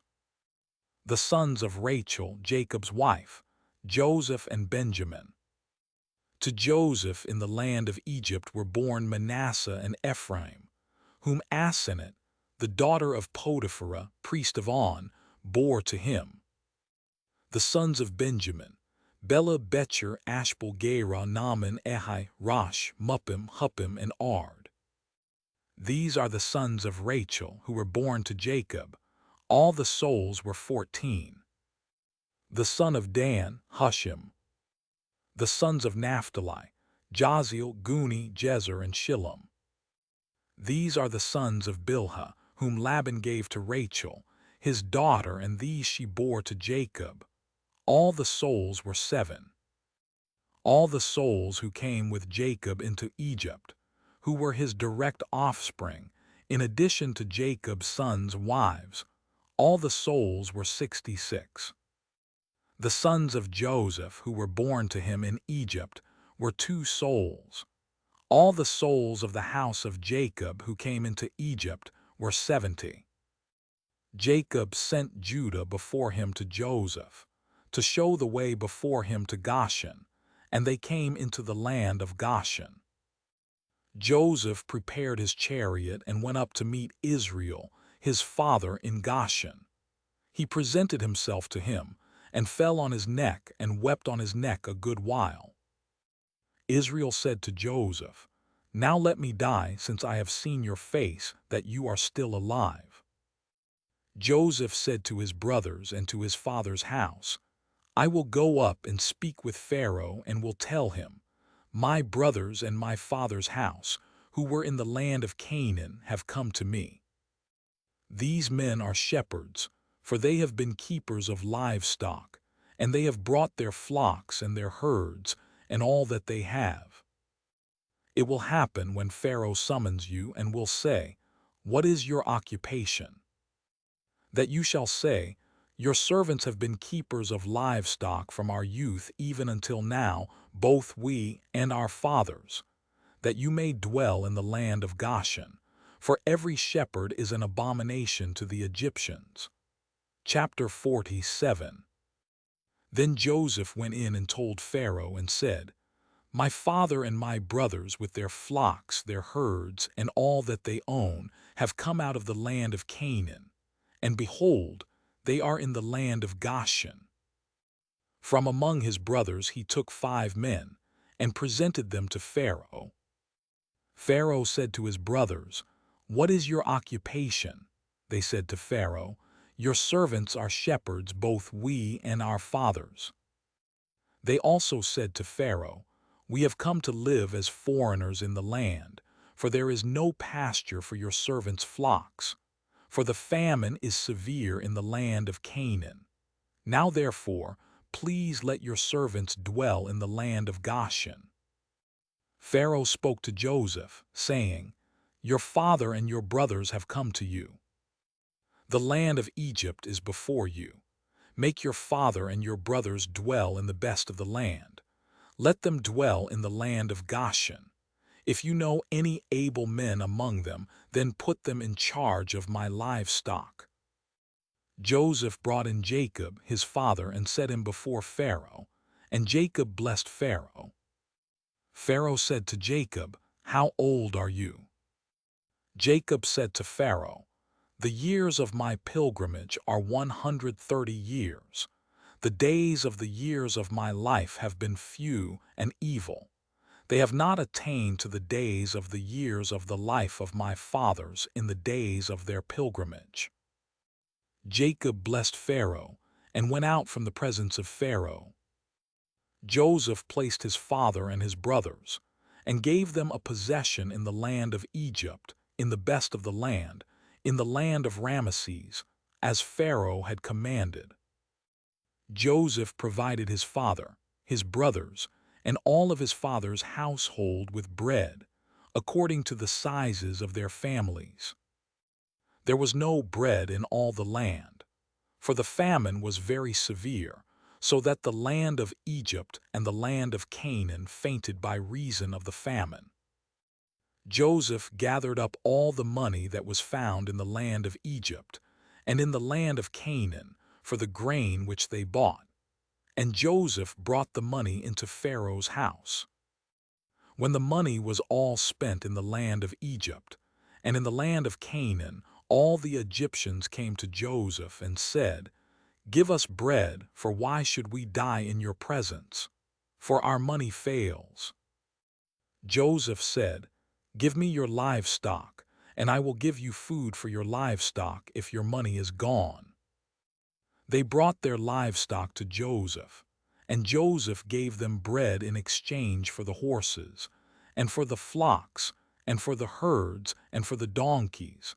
And he fed them with bread in exchange for all their livestock for that year. When that year was ended, they came to him the second year and said to him, "We will not hide from my lord how our money is all spent, and the herds of livestock are my lord's. There is nothing left in the sight of my lord but our bodies and our lands. Why should we die before your eyes, both we and our land?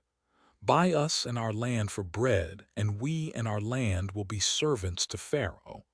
Give us seed, that we may live and not die, and that the land won't be desolate."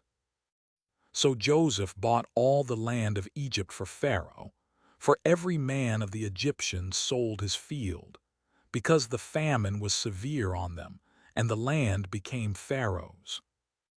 As for the people, he moved them to the cities from one end of the border of Egypt even to the other end of it. Only he didn't buy the land of the priests, for the priests had a portion from Pharaoh, and ate their portion which Pharaoh gave them. That is why they didn't sell their land. Then Joseph said to the people, "Behold, I have bought you and your land today for Pharaoh. Behold, here is seed for you, and you shall sow the land. It will happen at the harvests that you shall give a fifth to Pharaoh, and 4 parts will be your own, for seed of the field, for your food, for them of your households, and for food for your little ones." They said, "You have saved our lives. Let us find favor in the sight of my lord, and we will be Pharaoh's servants." Joseph made it a statute concerning the land of Egypt to this day, that Pharaoh should have the fifth. Only the land of the priests alone didn't become Pharaoh's. Israel lived in the land of Egypt, in the land of Goshen, and they got themselves possessions therein, and were fruitful and multiplied exceedingly. Jacob lived in the land of Egypt 17 years. So the days of Jacob, the years of his life, were 147 years. The time came near that Israel must die, and he called his son Joseph and said to him, "If now I have found favor in your sight, please put your hand under my thigh and deal kindly and truly with me. Please don't bury me in Egypt. But when I sleep with my fathers, you shall carry me out of Egypt and bury me in their burying place." Joseph said, "I will do as you have said." Israel said, "Swear to me," and he swore to him. Then Israel bowed himself on the bed's head. Chapter 48. After these things someone said to Joseph, "Behold, your father is sick." He took with him his 2 sons, Manasseh and Ephraim. Someone told Jacob and said, "Behold, your son Joseph comes to you." And Israel strengthened himself and sat on the bed. Jacob said to Joseph, "God Almighty appeared to me at Luz in the land of Canaan, and blessed me, and said to me, 'Behold, I will make you fruitful and multiply you, and I will make of you a company of peoples, and will give this land to your offspring after you for an everlasting possession.' Now your 2 sons, who were born to you in the land of Egypt before I came to you into Egypt, are mine. Ephraim and Manasseh, even as Reuben and Simeon, will be mine. Your offspring, whom you become the father of after them, will be yours. They will be called after the name of their brothers in their inheritance. As for me, when I came from Paddan, Rachel died beside me in the land of Canaan on the way, when there was still some distance to come to Ephrath, and I buried her there on the way to Ephrath, also called Bethlehem." Israel saw Joseph's sons and said, "Who are these?" Joseph said to his father, "They are my sons whom God has given me here." He said, "Please bring them to me, and I will bless them." Now the eyes of Israel were dim for age, so that he couldn't see well. Joseph brought them near to him, and he kissed them and embraced them. Israel said to Joseph, "I didn't think I would see your face, and behold, God has let me see your offspring also." Joseph brought them out from between his knees, and he bowed himself with his face to the earth. Joseph took them both, Ephraim in his right hand toward Israel's left hand, and Manasseh in his left hand toward Israel's right hand, and brought them near to him.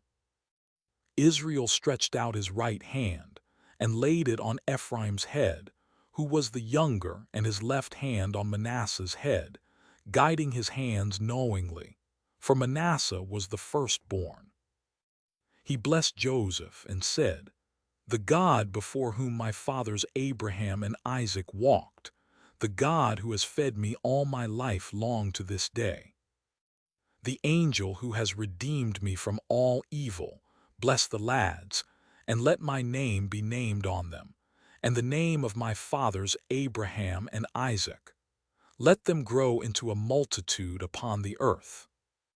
When Joseph saw that his father laid his right hand on the head of Ephraim, it displeased him. He held up his father's hand, to remove it from Ephraim's head to Manasseh's head. Joseph said to his father, "Not so, my father, for this is the firstborn. Put your right hand on his head." His father refused and said, "I know, my son, I know. He also will become a people, and he also will be great. However, his younger brother will be greater than he, and his offspring will become a multitude of nations." He blessed them that day, saying, "Israel will bless in your name, saying, 'God make you as Ephraim and as Manasseh.'" He set Ephraim before Manasseh. Israel said to Joseph, "Behold, I am dying, but God will be with you, and bring you again to the land of your fathers. Moreover, I have given to you one portion above your brothers, which I took out of the hand of the Amorite with my sword and with my bow." Chapter 49. Jacob called to his sons and said, Gather yourselves together, that I may tell you that which will happen to you in the days to come. Assemble yourselves and hear, you sons of Jacob. Listen to Israel your father. Reuben, you are my firstborn, my might, and the beginning of my strength, excelling in dignity and excelling in power. Boiling over like water, you shall not excel because you went up to your father's bed, then defiled it. He went up to my couch. Simeon and Levi are brothers. Their swords are weapons of violence. My soul, don't come into their council. My glory, don't be united to their assembly, for in their anger they killed men. In their self-will they hamstrung cattle. Cursed be their anger, for it was fierce, and their wrath, for it was cruel. I will divide them in Jacob and scatter them in Israel. Judah, your brothers will praise you. Your hand will be on the neck of your enemies. Your father's sons will bow down before you. Judah is a lion's cub. From the prey, my son, you have gone up. He stooped down, he crouched as a lion, as a lioness. Who will rouse him up? The scepter will not depart from Judah, nor the ruler's staff from between his feet, until he comes to whom it belongs. The obedience of the peoples will be to him. Binding his foal to the vine, his donkey's colt to the choice vine. He has washed his garments in wine, his robes in the blood of grapes. His eyes will be red with wine, his teeth white with milk. Zebulun will dwell at the haven of the sea. He will be for a haven of ships. His border will be on Sidon. Issachar is a strong donkey, lying down between the saddlebags. He saw a resting place, that it was good, the land, that it was pleasant. He bows his shoulder to the burden and becomes a servant doing forced labor. Dan will judge his people, as one of the tribes of Israel. Dan will be a serpent on the trail, an adder in the path, that bites the horse's heels, so that his rider falls backward. I have waited for your salvation, Lord. A troop will press on Gad, but he will press on their heel. Asher's food will be rich. He will produce royal dainties. Naphtali is a doe set free, who bears beautiful fawns. Joseph is a fruitful vine by a spring. His branches run over the wall. The archers have severely grieved him, shot at him and persecuted him. But his bow remained strong. The arms of his hands were made strong by the hands of the mighty one of Jacob. From there is the shepherd, the stone of Israel. Even by the God of your father, who will help you by the Almighty, who will bless you with blessings of heaven above, blessings of the deep that lies below, blessings of the breasts and of the womb. The blessings of your father have prevailed above the blessings of my ancestors, above the boundaries of the ancient hills. They will be on the head of Joseph, on the crown of the head of him who is separated from his brothers. Benjamin is a ravenous wolf. In the morning he will devour the prey. At evening he will divide the plunder. All these are the 12 tribes of Israel, and this is what their father spoke to them and blessed them. He blessed everyone according to his own blessing. He instructed them and said to them, I am to be gathered to my people. Bury me with my fathers in the cave that is in the field of Ephron the Hittite, in the cave that is in the field of Machpelah, which is before Mamre, in the land of Canaan, which Abraham bought with the field from Ephron the Hittite as a burial place. There they buried Abraham and Sarah, his wife. There they buried Isaac and Rebekah, his wife, and there I buried Leah. The field and the cave that is therein, which was purchased from the children of Heth.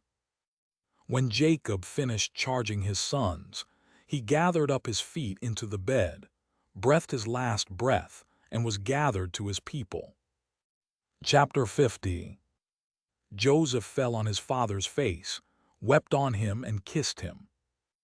Joseph commanded his servants, the physicians, to embalm his father, and the physicians embalmed Israel.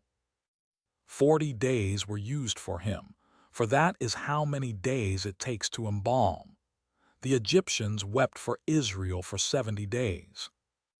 When the days of weeping for him were past, Joseph spoke to Pharaoh's staff, saying, "If now I have found favor in your eyes, please speak in the ears of Pharaoh, saying, My father made me swear, saying, Behold, I am dying. Bury me in my grave which I have dug for myself in the land of Canaan. Now therefore, please let me go up and bury my father, and I will come again." Pharaoh said, "Go up and bury your father just like he made you swear." Joseph went up to bury his father, and with him went up all the servants of Pharaoh, the elders of his house, all the elders of the land of Egypt. All the house of Joseph, his brothers and his father's house. Only their little ones, their flocks and their herds, they left in the land of Goshen. Both chariots and horsemen went up with him. It was a very great company. They came to the thrashing floor of Atad, which is beyond the Jordan, and there they lamented with a very great and severe lamentation. He mourned for his father 7 days. When the inhabitants of the land, the Canaanites, saw the mourning in the floor of Atad, they said, "This is a grievous mourning by the Egyptians." Therefore its name was called Abel Mizraim, which is beyond the Jordan. His sons did to him just as he commanded them. For his sons carried him into the land of Canaan, and buried him in the cave of the field of Machpelah, which Abraham bought with the field, as a possession for a burial site, from Ephron the Hittite near Mamre.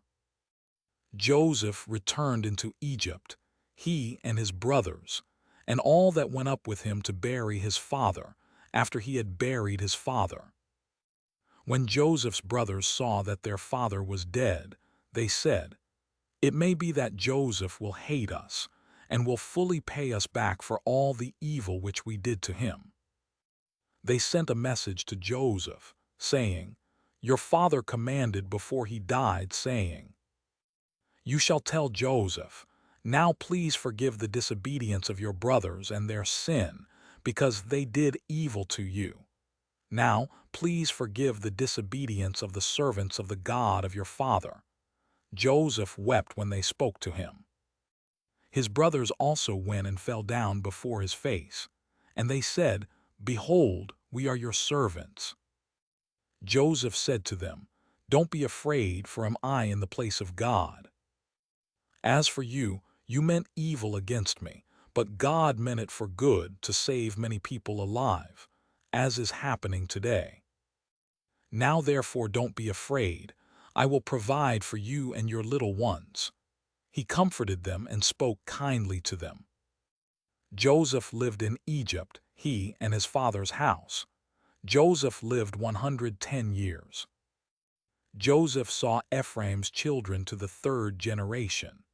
The children also of Machir, the son of Manasseh, were born on Joseph's knees. Joseph said to his brothers, "I am dying, but God will surely visit you, and bring you up out of this land to the land which he swore to Abraham, to Isaac, and to Jacob."